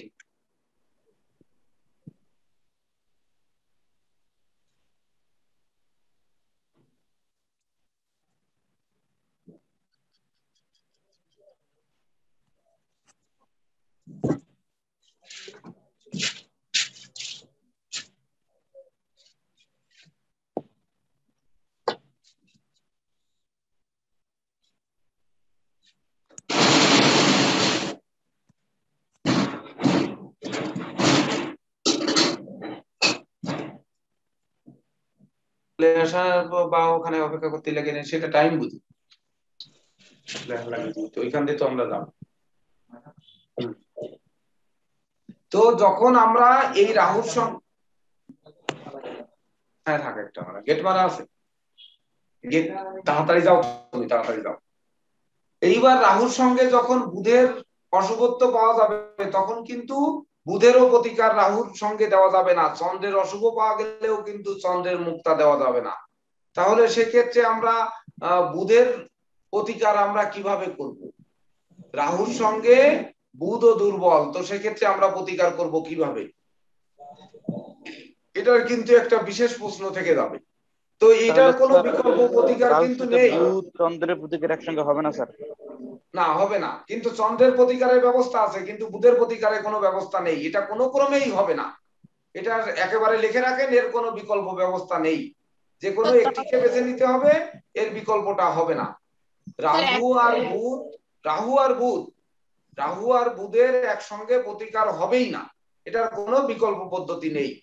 কিন্তু রাহুর সঙ্গে চন্দ্র, এর প্রতিকার কিন্তু আছে। চন্দ্রের প্রতিকার যদিও মুক্তা মুনস্টোন দেওয়া যাবে না, কিন্তু এক্ষেত্রে আমরা সাদা পোকরাজ দিতে পারি, ওপাল দিতে পারি, সাদা ওপাল দিতে পারি, সেটা কিন্তু চন্দ্র শুক্রের একসঙ্গে কাজ করবে। অর্থাৎ আমরা সাদা পোকরাজ দিতে পারি অথবা ওপাল দিতে পারি, এমনকি সাদা ওপাল না দিয়ে শ্বেত প্রবালও দিতে পারি। শ্বেত প্রবাল দিলেও কিন্তু রাহুর সঙ্গে শুক্রের শত্রুতা নেই, বা ওপাল শুক্র এবং চন্দ্রের একসঙ্গে কাজ করবে, কিন্তু রাহুর সঙ্গে শত্রুতা নেই। সেহেতু আমরা কিন্তু ওপাল অথবা শ্বেত প্রবাল ব্যবহার করতে পারি, কিন্তু রক্ত প্রবালের সঙ্গে কিন্তু রাহুতে যাওয়া যাবে না, কোনো ক্রমেই গোমেদে যাওয়া যাবে না। এবার আসতে হবে রাহুর সঙ্গে কেতু, ক্যাটসাই, মানে গোমেদ আর ক্যাটসাই, দাড়িপাল্লার এপাশ আর ওপাশ, সবসময় আমি এই কথাটিই বলি। বা সাপের মস্তক আর লেজ, এইবার দুটোই সমান হারে ভার দিলেন, দুই পাশে যখন ভার দিবেন মাঝখানে মাস্তুল ভেঙে যাবে। লেখা আছে পাল্লায় যে উমাচরণ কর্মকার 2 কেজি। আপনি এবার রাহুর গোমেদ দিলেন এ পাশে 2 কেজি, আর এ পাশে ক্যাটসাই দিলেন 2 কেজি, 4 কেজি দেওয়ার কারণে ওই মাপটা সঠিক দিল না, অথবা দাড়িপাল্লাটি ভেঙে পড়লো। তো এক্ষেত্রে কিন্তু জীবনকে বিপন্ন করবে, দুটির কখনো একসঙ্গে চলবে না, যে কোনো একটি দিতে হবে। কারণ রাহু হচ্ছে প্রকাশ্য শত্রুর মালিক, আর শরীরের বাম অঙ্গের মালিক, বাম অঙ্গকে দেখবে, বাম অঙ্গের অশুভত্ব দূর করবে। আর কেতু হচ্ছে ডান অঙ্গের অশুভত্ব দূর করবে আর গুপ্ত শত্রুকে দূর করবে। তো এইবার কেতু কিন্তু গুপ্ত আর রাহু হচ্ছে প্রকাশ্য। তো আপনার দুই পথের যে কোনো এক পথকে বেছে নিতে হবে। আপনি দুটি পথ একসঙ্গে বন্ধ করতে পারবেন না, নিঃশ্বাস বন্ধ হয়ে মরার মতো হবে। এ দুটিরও কিন্তু দুটি প্রতিকার কাউকে কখনোই কিন্তু একসঙ্গে দেওয়া যাবে না, স্যার। কোনো ক্রমে নয়। হ্যাঁ, রক্তপ্রবাল আর গোমেদ একসঙ্গে ব্যবহার করা যাবে না, কোনো ক্রমেই যাবে না। যারা ব্যবহার করেছে আপনারা খুঁজে দেখবেন যে কেউ আজ পর্যন্ত ভালো হয়নি, তারা ধ্বংস হয়েছে ছাড়া উপকার কারো আজ পর্যন্ত হয়েছে আপনি বের করতে পারবেন না। আমি গত রাত্রে একজনের হাতে দেখলাম, একজন লিডার স্যার, হ্যাঁ রাজনৈতিক নেতা, তার হাতে দেখলাম রক্তপ্রবাল এবং গোমেদ, আর বাম হাতে দেখলাম একটা চুনি। আমি বললাম দাদা আপনার তো এই রক্তপ্রবাল আর গোমেদ একসঙ্গে ব্যবহার করা সঠিক হচ্ছে না। তা বললো যে এটা তো প্রেসক্রিপশন অনুযায়ী নিচ্ছি আমি, আমার তো একজন জ্যোতিষী আছে ইন্ডিয়ায় মলয় চক্রবর্তী, তার কাছ থেকে আমার প্রেসক্রিপশন অনুযায়ী নেওয়া, এখানে তো আমার কিছু করার নেই। আমি বলে আপনি ভালোভাবে জেনে দেখেন এটা মানে সঠিক হচ্ছে। আচ্ছা, উনি কেমন আছে এবার আপনি ভেবে দেখেন, তাহলে বুঝতে পারবেন যে উনি কি অবস্থানে আছে, বা আপনি একটু গবেষণা করুন যে উনি যতদিন ধরে পড়েছেন ততদিন ধরে কেমন আছে, তাহলে বুঝতে পারবেন যে উনার আসলে উন্নতি হয়েছে না অবনতি হয়েছে। তাহলে আমরা সঠিক না বেঠিক এটা কিন্তু বুঝে ফেলবো। এইবার আমাদের আর বাকি থাকতেছে কি? আর মনে হয় রত্নের ক্ষেত্রে বাকি নেই, আছে নাকি? বুধ কেতু যদি থাকে স্যার, এবং ওই শুক্র মঙ্গল যদি থাকে। হ্যাঁ, বুধ আর কেতু যদি একসঙ্গে অশুভ থাকে বা এক গৃহে অবস্থান করে, অরি গৃহে, শত্রু গৃহে, ধরুন ষষ্ঠ অষ্টম দ্বাদশে অবস্থান করেছে বুধ আর কেতু, তো সেক্ষেত্রে আপনার হয়তো কেতু নিচস্থ, সেই সঙ্গে বুধ অশুভ হয়ে আছে, আর তার সঙ্গে তো রাহুর দৃষ্টিও পড়েছে। তাহলে এক্ষেত্রে রাহুকে ত্যাগ করে সবুজ রঙের ক্যাটসাই দিতে হবে, যেটা কেতু এবং বুধের একসঙ্গে কাজ করবে, দুজনের মিত্রতা তৈরি করবে। স্যাফায়ার গ্রুপের রত্ন আরেকটি নোট রাখবেন আপনারা, যে স্যাফায়ার গ্রুপের রত্ন যে রং থাকবে সেই রঙের উপর কাজ করবে। স্যার বৃহস্পতি রবি, বৃহস্পতি এবং শনির যদি আপনার প্রতিকার হয় পীতম্বরী নীলা, সেক্ষেত্রে কি পীতম্বরী পোকরাজটাও এই সমন্বয়ে কাজ করবে কিনা? ওই পীতম্বরী পোকরাজ আর পীতম্বরী নীলা একই কথা, একই রত্ন, একই। এইবার বৃহস্পতি রবি আর মঙ্গল যদি একসঙ্গে খারাপ থাকে, বৃহস্পতির সঙ্গে কিন্তু রবির চুনি পরা যায়, পোকরাজের সঙ্গে চুনি পরা যায়, এমনকি বৃহস্পতির পোকরাজ চুনির সঙ্গে মঙ্গলও পরা যায়। এবার তিনটি রত্ন পরার অ্যাবিলিটি নেই, সেক্ষেত্রে আমরা কি করব? যেমন দেখুন রত্ন যে রঙের হয় সেই কাজ কি বলেন সেটা? ফায়ার ফোকাস করবে তাহলে। হ্যাঁ ফায়ার ফোকাস, ফায়ার ফোকাস রবি মঙ্গল এবং বৃহস্পতি একসঙ্গে কাজ করবে। যেমন আমরা কিন্তু জানি যে অ্যালোপ্যাথিকে ধরুন আপনার গায়ে এখানে, হ্যাঁ বলেন। রবি মঙ্গল বৃহস্পতি রত্ন নামটা বুঝি নাই। রবি মঙ্গল এবং বৃহস্পতি তিনটি গ্রহ যদি এক ওরে গিরিয়ে থাকে বা কোনো জাতকের জন্ম তারিখে নিউমারোলজি সংখ্যায় তিনটি সংখ্যাই পাওয়া যায়, যে রবির তারিখে জন্মেছে মঙ্গলের মাসে, এমনকি সাল মাস বার মিলে বৃহস্পতি পাওয়া যাচ্ছে, তিনটি গ্রহই গোচরে অশুভ, এমনকি তিনটি গ্রহই জন্ম প্ল্যানেটে অশুভ, তো তিনটি রত্ন কেনার সামর্থ্য কারণেই, তো সেক্ষেত্রে ফায়ার পোকরাজ দেওয়া যায়, মানে আগুন কালার পোকরাজ বা অরেঞ্জ কালার পোকরাজ বা পিয়াজ কালার পোকরাজ, এটি তিনটি গ্রহকেই একসঙ্গে শান্ত করবে, এর সঙ্গে কোনো সাংঘর্ষিক কিছু নেই। এইবার আমাদের মনোভাব থাকতে হবে, যেহেতু আমরা প্রেডিক্টিভ নিউমারোলজিতে যাচ্ছি, আমাদের মনোভাব কি? আমাদের মনোভাব হচ্ছে মানুষের কল্যাণ করা, এটা কিন্তু মূল মনোভাব।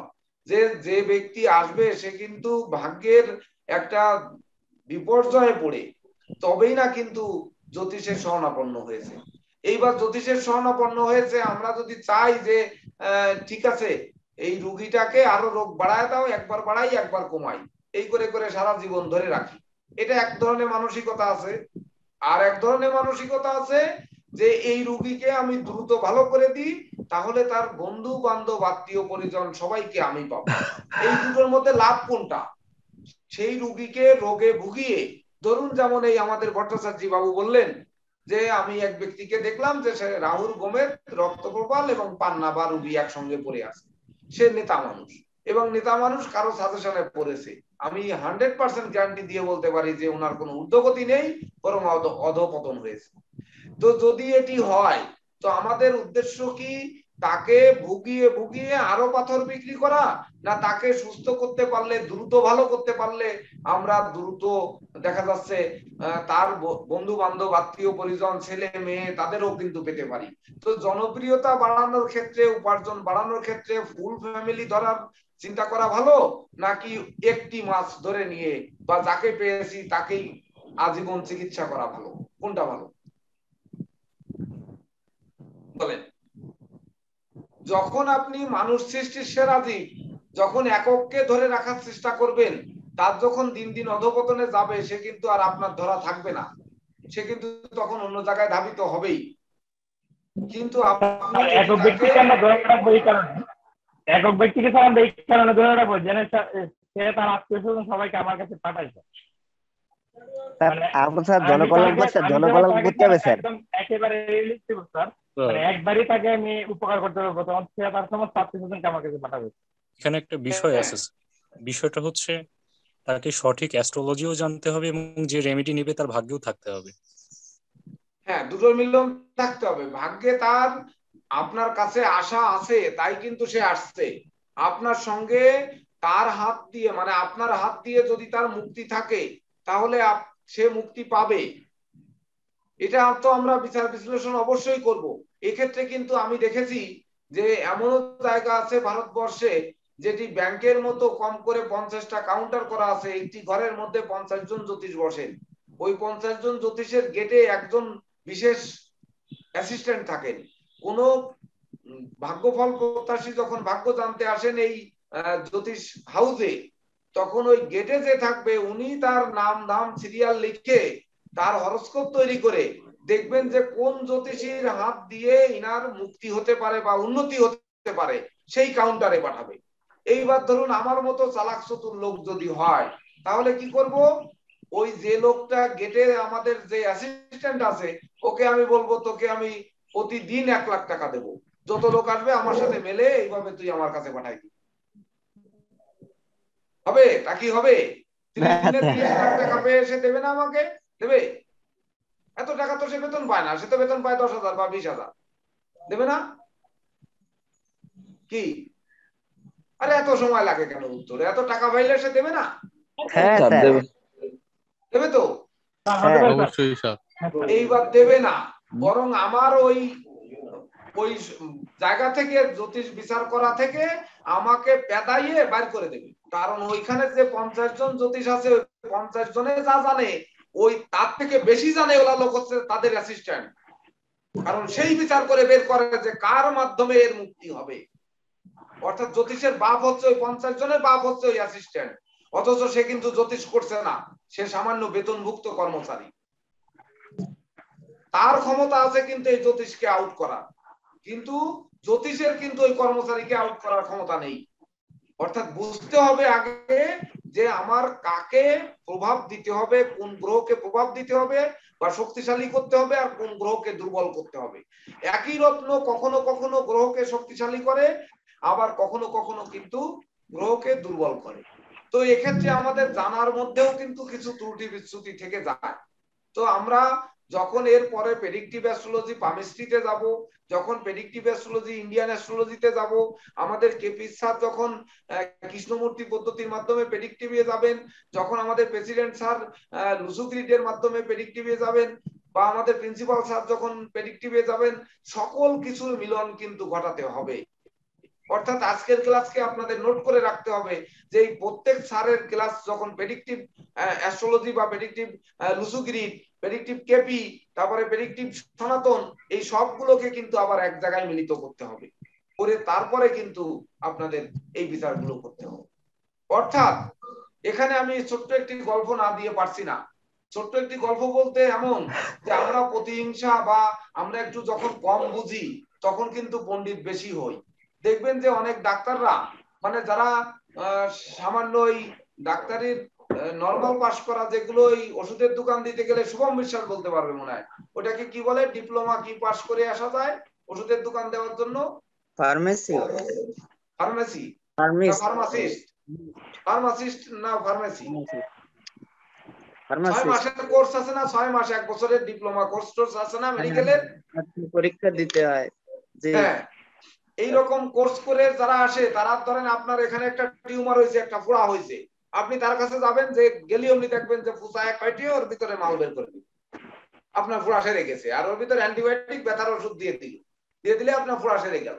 কিন্তু যখন একজন এমবিবিএস এফআরসিএস এইরকম উচ্চ পদস্থ ডাক্তারের কাছে যাবেন, তখন কিন্তু সে গেলে আগে ওইখানে টেস্ট করবে টিউমারটা কেন হয়েছে, এর ভিতরে কি আছে, এর ভিতরে ক্যান্সারের জার্ম আছে কিনা, বা এটা কাটলে ইনফেকশন হবে কিনা, এটা ঘা সারবে কিনা, তার ডায়াবেটিস থাকলে এটা কাটা যাবে কিনা, এটি কিন্তু সে বুঝে শুনে তারপরে কাটবে। তো আমরা কি ওই হাতুড়ে ডাক্তারের মতো যাওয়া মাত্র রত্ন দিয়ে পৌঁছ দেবো, নাকি একটু কোনটা লাগবে ভেবে চিনতে দেব, এটা কিন্তু আমাদের ভাবতে হবে। এখানে একটু ছোট্ট গল্প না দিয়ে পারি না, কারণ হচ্ছে জ্যোতিষশাস্ত্র কিন্তু আমাদের একটু অতীতের দিকে যদি যাই তাহলে এক শ্রেণীর লোকের মধ্যে কিন্তু পরায়ত্ত ছিল, তাদের বাপদাদার সম্পত্তি বা এটা কিনা, এখানে কারো ভাগ বসানো যাবে না। এটা সম্ভবত বিশেষ করে আমাদের ইন্ডিয়া থেকে যারা যোগদান করেছেন বা বিশেষ করে দক্ষিণ বাংলাদেশ থেকে যারা যোগদান করেছেন তারা ভালো বুঝবেন যে দেখা যাচ্ছে ঠাকুরদা জ্যোতিষ ছিলেন, তার ছেলে আমার কাকা জ্যাঠা ইন্দ্রা সবাই জ্যোতিষ আছেন, এমনকি পিসিও জ্যোতিষ আছে, পিসমশাইও জ্যোতিষ আছে। এইবার তাদের ছেলে পেলে মানে নাতিও জ্যোতিষ আছেন, নাতি জামাইও জ্যোতিষ আছেন, নাতনিও জ্যোতিষ আছেন। আমি বলবো এখানে যে জ্যোতিষশাস্ত্র পড়ে অর্জন করতে হবে, এটা জ্যোতিষশাস্ত্র এমন কোন শাস্ত্র নয় যে এটা বংশগত ভাবে মানে ঈশ্বর আপনার মাথার পরে ঢেলে দেবে আর আপনি দুধ দিয়ে ধোয়া হয়ে যাবে আর আপনি জ্যোতিষ হয়ে যাবে, এটা হতে পারে। ডাক্তারের ছেলে ডাক্তার হবে, উকিলের ছেলে উকিল হবে, পুলিশের ছেলে পুলিশ হবে, বা মুক্তারের ছেলে মুক্তার হবে, এমনটি কথা নয়। এটা যেহেতু সাবজেক্ট, এটা পড়ে করতে হবে। কখনো কেউ ভাববেন না যে অমুক মুসলিম মানুষ উনি জ্যোতিষ করছে, দূর উনি হয়তো ভালো করছে না, বা উনি খ্রিস্টান ওনার ধর্মেই তো জ্যোতিষ করা হয়তো নিষেধ আছে, কিন্তু নিষেধ নেই।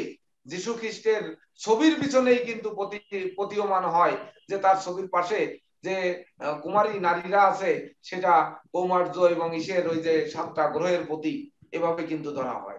তো সকল ধর্মগ্রন্থ যখন আমরা জানবো, তো ওই 2 পাতা পড়ে অমনি হাফেজ হলে কিন্তু চলবে না। আমাদের এই প্রতিষ্ঠানে বিশেষ করে বাংলাদেশ ন্যাশনাল একাডেমি অফ অ্যাস্ট্রোলজির ব্যানারে যে 2 পাতার শিক্ষা নিয়ে অমনি আমরা পাণ্ডিত্য জাহির করব, এটা কিন্তু আমি কোনো ক্রমেই মেনে নিব যতদিন আমার হাতে Bangladesh national academy of astrology থাকবে। আপনারা যদি কখনোই মনে করেন, যেমন এখানে একটি গল্প না দিলে নয়, আমি একটু 2 মিনিট সময় আপনাদের নষ্ট করছি, যদিও আমার খুব তাড়া রয়েছে, খুব সেখানে যেতে হবে। তো ধরুন 2 বন্ধু একসঙ্গে পড়াশোনা করতো স্কুল জীবনে একসঙ্গে পড়াশোনা করতে করতে এক বন্ধু একটু ধনী আর এক বন্ধু গরিব। তা গরিব থাকলে এইবার এক বন্ধু চলে গেছে, ধনী বন্ধু চলে গেছে আমেরিকাতে। তো আমেরিকায় গেলে ডলারে ইনকাম আর বাংলাদেশে বসে টাকা ইনকাম, এ কখনো এক হবে? বা ইউরোপে গেলে ইউরোতে ইনকাম করবে আর বাংলাদেশে বসে বাংলা টাকা ইনকাম করবে, কখনো এক হবে নাকি?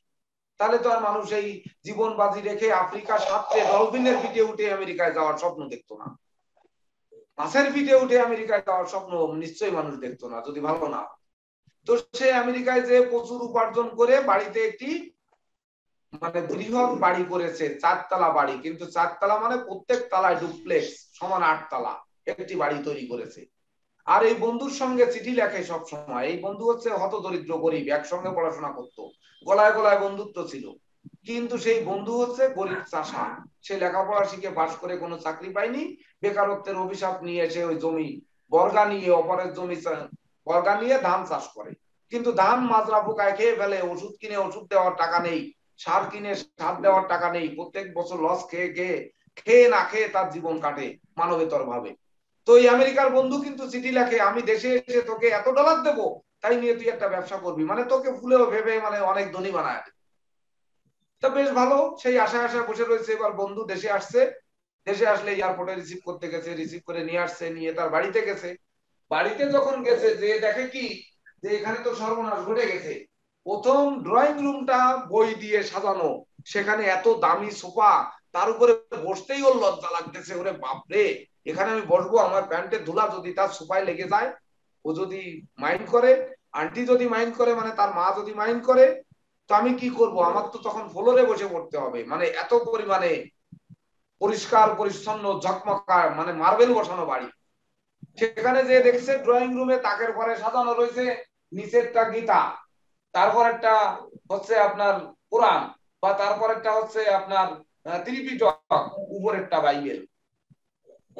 ওই বন্ধু বলছে, তুই শালা আমেরিকায় যে তুই ইহুদি হয়ে গেছিস, তুই আমার গীতাকে নিচে রাখিছিস, অর্থাৎ হিন্দু এখন আর তুই নেই, তুই এখন ইহুদি হয়ে গেছিস, তোর বাড়ির জল পর্যন্ত স্পর্শ করা যাবে না, তোর টাকা যদি আমি নেই, তাহলে তোর টাকা নিয়ে আমি যদি ব্যবসা করি, মানে আমার ধানের যদি আমি কীটনাশক কিনে দেই বা সার কিনে দিই, তাহলে এটা হারাম টাকা হবে, এটা হালাল টাকা হবে না, আমার মাকে আমি এইসব জিনিস খাওয়াবো না।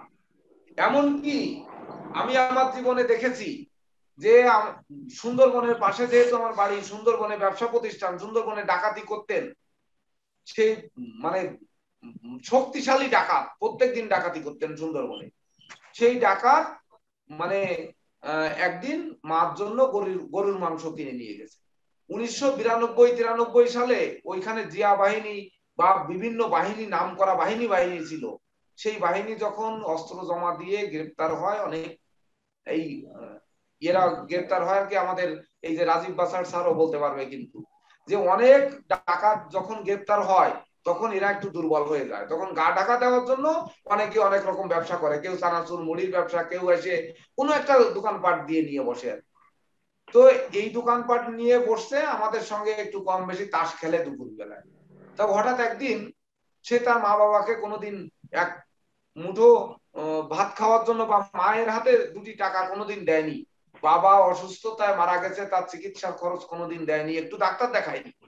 কিন্তু মার জন্য হঠাৎ একদিন গরুর মাংস কিনে নিয়ে গেছে, যে মা গরুর মাংস পছন্দ করে, তো আজকে একটু বাড়ি যাই। বাড়ি তো যাওয়ার কাজে নেই, ডাকাত তো মামলা, এবার গেলে যদি ধরা দেয়, তো বাড়ি যাওয়ার কাজে নেই, রাতের অন্ধকারে বাড়ি গেছে।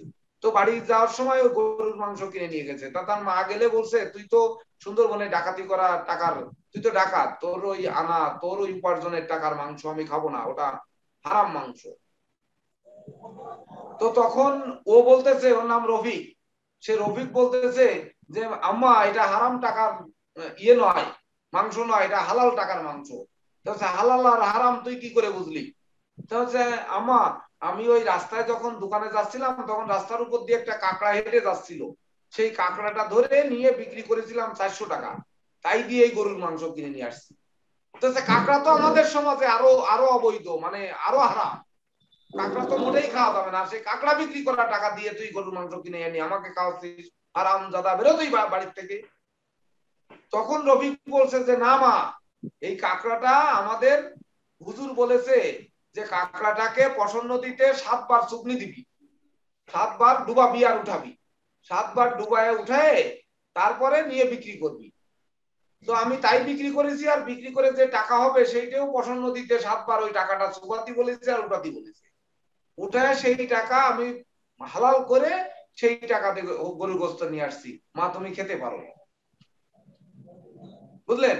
তো আমরা এই রকমের হালাল যেন না করি। তো এই হালাল করতে গিয়ে ওই বন্ধু, ধরেন এতে কি হালাল হলো আপনারা ভেবে দেখেন, যে এতে কি হালাল হয়েছে? কাঁকড়া বিক্রি করা টাকা, কাঁকড়া পশন নদীতে চুগনি দিলে হালাল হয়ে যাবে, আবার টাকাটা হালাল হয়ে যাবে। এই ধরনের পাণ্ডিত্যপূর্ণ সাজেশন যেন আমরা কোনো ক্লায়েন্টকে আমরা না দিই, আমাদের কাছে যারা আসবে। তো এই যে বন্ধু আমেরিকার থেকে আসছে, এই বন্ধু ওখানে ও বলতেছে যে এ কোনো ক্রমেই সহ্য করা যাবে না এই ব্যাপারটা, মানে ও তো ইহুদি হয়ে গেছে, ওর টাকা নেওয়া যাবে না, এটা হারাম টাকা। এতে ধানের ওষুধ দিলে আমার, বা ধানের যদি আমি সার দেই, তো এই ধান আমার মা বাবাকে খাওয়ালে এটা হারামের টাকা হবে, এটা সঠিক টাকা নয়। তা আমি এখানে থাকবো না, আমি এখনই বেরিয়ে যাব। যে ছেলে বন্ধুকে রিসিভ করার জন্য শুধু এয়ারপোর্টে গেছে, গরিব মানুষ, সেই ছেলে বন্ধুর একটু সহযোগিতা পাওয়ার জন্য এবার বন্ধুর বাড়িতে এসে দুমুঠো না খেয়ে অমনি বেরিয়ে যাবে, তার মা কখনো চায়? মা যে জড়িয়ে ধরেছে, বাবা কি হয়েছে, তুমি দুটো খেয়ে তারপরে যে এনে, তুমি ওসব তোমরা তোমাদের গন্ডগোল পরে করো, আগে চলো দুটো খেয়ে নি, আমি ভাত গোছাইছি। বলছে যে আমার ছেলে আর ছেলের বন্ধু মানে তো ছেলেই, মা জড়িয়ে ধরে ডেকে নিয়ে যাচ্ছে, কিন্তু না কোনো ক্রমেই সে খাবে না, এত বড় গোয়া হয়ে গেছে, সে ইহুদির খাবার খাওয়া যাবে না। তখন ওই বন্ধু বলছে তো খেতে হবে না, তুই চল একটু আমরা ছাদের থেকে ঘুরে আসি। তো ডুপ্লেক্স বাড়ি, আমি কিন্তু বলেছি, যখন 2 তলা পার হয়ে 3 তলায় উঠেছে, তখন জানালাতে দেখা যাচ্ছে একটি ধান ক্ষেত, ধান খেতে দেখা যাচ্ছে ধান মাজরা পোকায় খেয়ে ফেলেছে, এবং সে ধান সেখানে ফসল ভালো হচ্ছে না। তো না হলে ও বলতেছে যে দেখ বন্ধু, আমার ক্ষেতের সমস্ত, ওই বন্ধুরই কিন্তু ধানের ক্ষেত, তো আমার ক্ষেতটা পুরা ইসে খেয়ে ফেলেছে, মাজরা পোকায় খেয়ে ফেলেছে, দেখ এই রকম অবস্থা হলে আমি কিভাবে বেঁচে থাকবো। ওর এখন আর ইহুদি টিহুদি চিন্তা কিন্তু নেই, এখন ওর ক্ষেতের চিন্তা। তো যখন বলছে আরে তুই ওগুলো থামতো, আমি তো তোকে বললাম যে তুই টাকা দেবো, তুই একটা ব্যবসা করিস, বলছে না তোর টাকা তো আমি নেবো না, তবু দেখালাম। তাই এইবার যখন তারপরের তলায় উঠেছে, তো ডুপ্লেক্স বাড়ি তখন কিন্তু 6 তলায় চলে গেছে, যেহেতু ডুপ্লেক্স আগেই বলে নিছি 6 তলায় উঠলে কিন্তু 6 তলার উপর থেকে যখন ধান ক্ষেত দেখবেন, তখন আর মাজরা পোকায় খাওয়া দেখাবে না, মাঠের এ পাশ থেকে ও পাশ কিন্তু বেশি সবুজ মনে হয়। তো তখন বলতেছে এই ধানগুলো বাতাসে দুলছে, বা এই ক্ষেতটা তো খুব ভালো, ধান তো যথেষ্ট হয়েছে, এইরকম হলে তো আর লস হতো না। তো হচ্ছে বেশ ভালো, বন্ধুটা হাসতেছে যে আমার বাড়ির সামনে হচ্ছে পাকা রাস্তা, 2 পাশে হচ্ছে 2টো বিল্ডিং, ও পাশে 10 তলা, এ পাশে 10 তলা, আমারটা 8 তলা। তা তুই কি করে ভাবলি যে এই জমিটা আবার আরেকজনের জমি, ভালো ধান হয়েছে? তুই তো বুকা শালা, আমি ইহুদি হয়েছি আর তুই লেখাপড়া শিখে কি হয়েছে? তো এইবার ছাদের পরে যে উঠেছে, সেই 8 তলায় উঠে গেছে, তখন তো পুরো ধান যেন বাতাসে দুলছে আর দুলছে, ফলন্ত শীষ যেন ভরা, যে বিঘায় যেন 40 মণ হবে। তো বলছে বন্ধু, এইরকম ধান যদি আমার জমিতে হতো, তোর এই এয়ারপোর্টে কে আনতে যেত, তোর ইহুদির বাড়ির এই ছাদে আমি পাও পর্যন্ত রাখতাম না। বুঝতে পেরেছেন? তো গরু কিন্তু দৌড়ে যায় যে মাঠের ওই পাশে ভালো ঘাস আছে, আমি দৌড়ে যাই, যে দেখে ওই পাশেও কিন্তু ওই সাদা সাদা কুচা কুচা দুই একটা ঘাস আছে। তো এই ধরনের প্রতিহিংসা বা ধরুন আমরা অল্প জেনে যেন কোনো ধর্মের নিন্দা, কোনো জাতিগত নিন্দা, কোনো ব্যক্তিগত নিন্দা এগুলো যেন না করি। আমরা জ্যোতিষ পরিবার, যে ধর্মেরই হই না কেন, হিন্দু মুসলিম খ্রিস্টান বৌদ্ধ যাই হই না কেন, এটা সাবজেক্ট, অর্থাৎ এটা লেখাপড়া শিখে আমরা শিখতেছি, এখানে যেন কোনো জাতিগত অহংকার বা জাতিগত বিষয় না থাকে। এমন কোন ফতোয়া যেন আমরা না দেই যে কাঁকড়া সমুদ্রে 7 বার চুবনি দিলে সেই কাঁকড়া হালাল হয়ে যাবে, আবার কাঁকড়া বিক্রি করা টাকা 7 চুবনি দিলে হালাল হয়ে যাবে, এমন ফতোয়া যেন আমরা না দিই। আবার অনেক সময় দেখা যাচ্ছে রত্ন পাথর আমরা প্রেডিকশনের সময় ব্রাহ্মণ যারা আছেন, অনেক ব্রাহ্মণকে আমি কিন্তু দেখেছি যে যদি এখানে বলি ভিডিওটা তো রেকর্ড হবে, না বলে পারছি না, যা হবে হবে, আমারই হবে, তো আপনাদের হবে না, তো আপনারা এর উত্তর দিয়েন না, শুধু শুনে নিন, কারণ আপনারা দোষী হবেন কেন আমার জন্য। তো অনেক জ্যোতিষকে দেখেছি, উচ্চবর্ণীয় জ্যোতিষ ব্রাহ্মণ জাতি, তারা জ্যোতিষ করছে, ক্লায়েন্ট তার পাথর শোধন করতে দিয়েছে, একটি পাথর কিনেছে 50,000 টাকা দিয়ে, তার কেনার জন্য দুধের গাভী বিক্রি করেছে, বাড়ির একটি গাছ, সেই ফলন্ত গাছ হয়তো আম গাছ, সেটি বিক্রি করেছে, বিক্রি করে 50,000 টাকা দিয়ে একটি রত্ন কিনেছে। কেনার পরে সেই পণ্ডিত মশাইয়ের কাছে গেছে আংটি তৈরি করার পরে, যে স্যার বা গুরুজি আমার এটা একটু শোধন করে দিন। উনি কি করেছে, ওই প্যাকেটটাকে মুড়িয়ে, মানে ওই রাত্রেবেলায় দেখা যাচ্ছে পকেটে করে নিয়ে যাব বাসায়, যদি বাসের থেকে ছিনতাই হয়ে যায় বা পকেট থেকে পড়ে যায়, তার থেকে কি করব, ওই সকালে যে ফুলের মালা দিছি ঠাকুরের ওখানে গলায়, ওই ফুলের মালার থেকে দুটো ফুল আর তুলসী ছিঁড়ে ওর ভিতর ঢুকাইছে, আর ওর ভিতর একটু হয়তো আপনার ওই ইসের স্প্রে করে দিয়েছে, গোলাপ জল একটু ছিটিয়ে দিয়ে প্যাকেটটাকে পাল্টায় আর একটা প্যাকেটে ঢুকায় রেখে ওই চেম্বারের ড্রয়ারে রেখে গেছে। সকালবেলায় চেম্বারে আবার আসছে পরের দিন, উনি তো শোধন করে দিয়ে গেছে, শোধন দক্ষিণাও দিয়ে গেছে।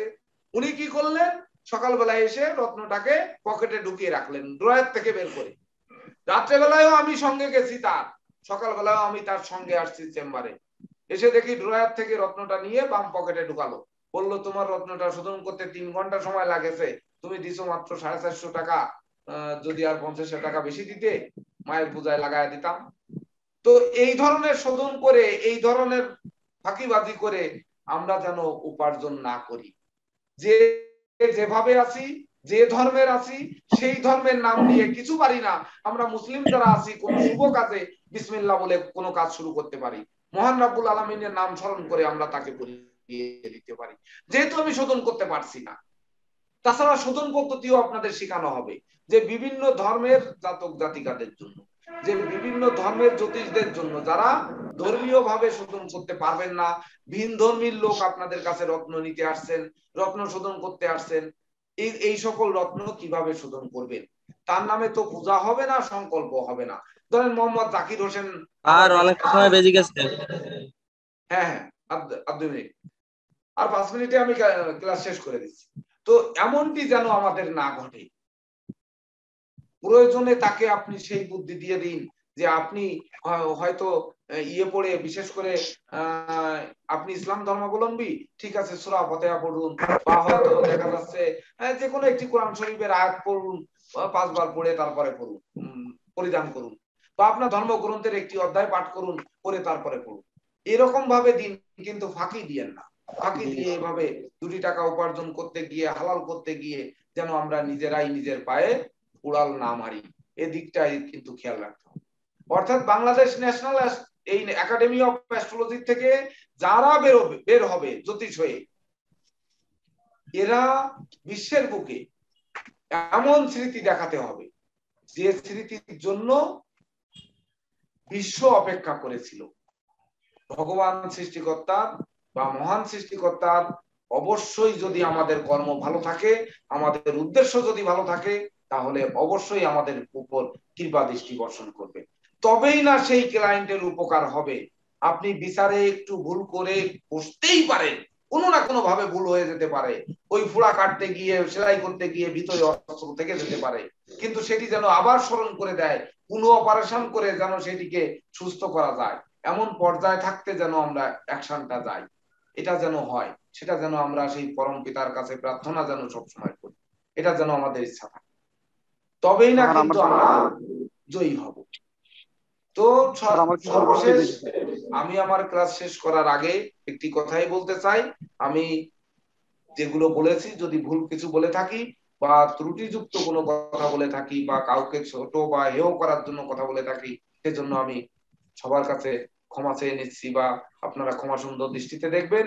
এমনকি যে কথাটি বলেছি আমি সত্য, এমন প্রমাণ আমি অনেক দিতে পারি, যে রত্ন পকেটে ভরে নিয়ে হ্যাঁ শোধন হয়ে গেছে, এমন কথা এরকম প্রমাণ চাইলে আমি প্রচুর দিতে পারি, এর জন্য কিন্তু আমি ক্ষমা চাই। কিন্তু ধরুন এই যে কাকড়া চুগনি দেওয়ার কথা বলেছি, এও আমার বন্ধু লোক, একই সঙ্গে তাস খেলেছি, একই জায়গায় দোকান দিয়েছি, কিন্তু তার কথাগুলো শুনে অবাক হয়ে গেল। কোনোদিন সে কিন্তু তৎকালীন সময় পর্যন্ত একদিন মসজিদে যে নামাজ পড়েছেন কিনা সন্দেহ, কিন্তু সে একটা ফতোয়া তৈরি করেছেন যে আমি এটা নদীতে বলে এরকম এমনকি তার গীতাটি নিচেই রেখেছে, তার জন্য এরকম হয়ে গেছে। আমার জীবনেও আমি এমন দেখেছি যে আমি পালের ছেলে, আমার কাজ হচ্ছে হাঁড়ি কড়াই তৈরি করা, আমি জ্যোতিষ হলাম কোথা থেকে, আমি রত্ন শোধন করি কিভাবে, আমি মহামায়ার চণ্ডী গ্রন্থ এটা ছোঁয়ার অধিকার আমার নেই, আমি পাঠ করার অধিকার রাখি কিভাবে, এরকমও কিন্তু অনেক কথা আমাকে শুনতে হয়েছে জীবনে, আরো শুনতে হবে, যতদিন বেঁচে থাকবো শুনতে হবে, কিন্তু শুনি, আমরা প্রতিবাদ করার আমাদের প্রয়োজন নেই, যে যার মতো করে যাচ্ছে, কিন্তু আমরা যেন কোনো ত্রুটি বিচ্যুতি না করি। তো যাই হোক, আপনি ওই যে রাজীব স্যার জয়েন করছে, তাকে সবার সাথে পরিচয় করাই দেন, শুরু করেন। ওকে, থ্যাংক ইউ স্যার। পরিচয় করে দিয়ে আমিও কিন্তু স্যার একটা প্রশ্ন আছে স্যার। স্যার ওই যে শেফার গ্রুপের রত্ন যে রঙের হয় সেই এই প্রশ্নগুলো আপনারা একটু লিখে রাখুন, রাত্রে যেহেতু আপনাদের সঙ্গে আবার দেখা হচ্ছে সন্ধ্যায় ক্লাসে, তো তার আগে আমরা 10 মিনিট সময় দিব এই প্রশ্নের জন্য। আমাদের আজকে যেহেতু কৃষ্ণ মূর্তি পদ্ধতি একটি বিশেষ ব্যাপার, আপনারা অনেকদিন শুনেই আসছেন, কিন্তু এই স্যারকে আমরা পাইনি। তো স্যারের অলরেডি কিন্তু 1 ঘন্টা আমরা 50 মিনিট কিন্তু আমরা নিয়ে নিয়েছি।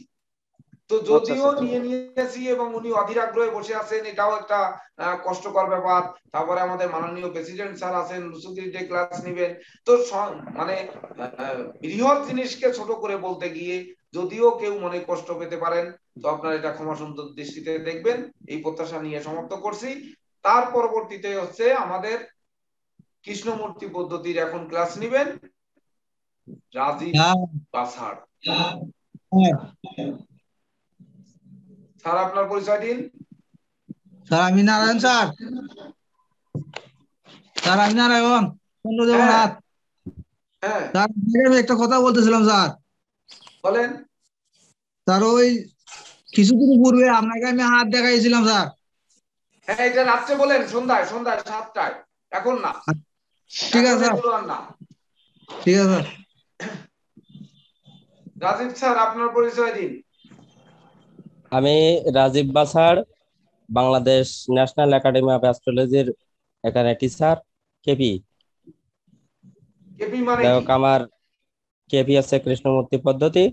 এটা হচ্ছে একটা আধুনিক পদ্ধতি, এখানে পুরাতন হলেও আধুনিক বলা যায়, কারণ এখানে সনাতনকে ভাঙিয়ে একটু করা হয়েছে, মডিফাই করা হয়েছে। হ্যাঁ, সনাতনই কিন্তু একটা মূল ভিত, আর সেই মূল ভিতকে মডিফাই করে এখানে কৃষ্ণমূর্তি পদ্ধতি তৈরি করা হয়েছে। যাই হোক, আমার বাসা আছে সাতক্ষীরা। আশাবাদ রাখবো, হ্যাঁ আপনার সাতক্ষীরাতে বাড়ি। প্রেসিডেন্ট স্যার আপনি একটু কি লাইনে আছেন, একটু আসবেন, যদি একটু ভিডিওটা অন করতেন। প্রেসিডেন্ট স্যার আছেন? আচ্ছা থাক। তো রাজীব স্যার, আমি আশা করব যে কৃষ্ণমূর্তি পদ্ধতিটি কি ক্লাস শুরু করার আগে যে জ্যোতিষশাস্ত্রের যে শাখাগুলো আছে, সেই শাখাগুলো ধরেন সকল শাখার ক্লাস অলরেডি চালু হয়ে গেছে, কিন্তু কৃষ্ণমূর্তি পদ্ধতির কোনো ক্লাস এখনো পর্যন্ত হয়নি আপনার শূন্যতার কারণে। তো আজকে আপনি কৃষ্ণমূর্তি পদ্ধতিটা কি, কেন আমরা এটি করব, এই ধরনের আলোচনা নিয়ে আপনি শুরু করবেন। যে আমরা প্রত্যেকটা ক্লাসেই কিন্তু প্রত্যেক সাবজেক্টের এই বছর এই দ্বিতীয় ব্যাচে আগে সাবজেক্টটি আমরা কেন শিখবো, এটা দ্বারা কি কি শেখা যাবে, কি করা যাবে, মানব জীবনে কেমন কতটা প্রভাব ফেলবে, এটার সঙ্গে ইন্ডিয়ান অ্যাস্ট্রোলজি বা নিউমারোলজি এমনকি কোরআনী অ্যাস্ট্রোলজি বা লুসুগ্রিডের কোন সম্পৃক্ততা আছে কি নেই, আজকে এই সকল বিষয় নিয়ে আজকের প্রথম ক্লাস হবে। তো ধন্যবাদ স্যার, আপনি ক্লাস নিন। আমি আজকের মতো এখান থেকে সমাপ্তি ঘোষণা করে আপনাদের সামনের থেকে বিদায় নিচ্ছি।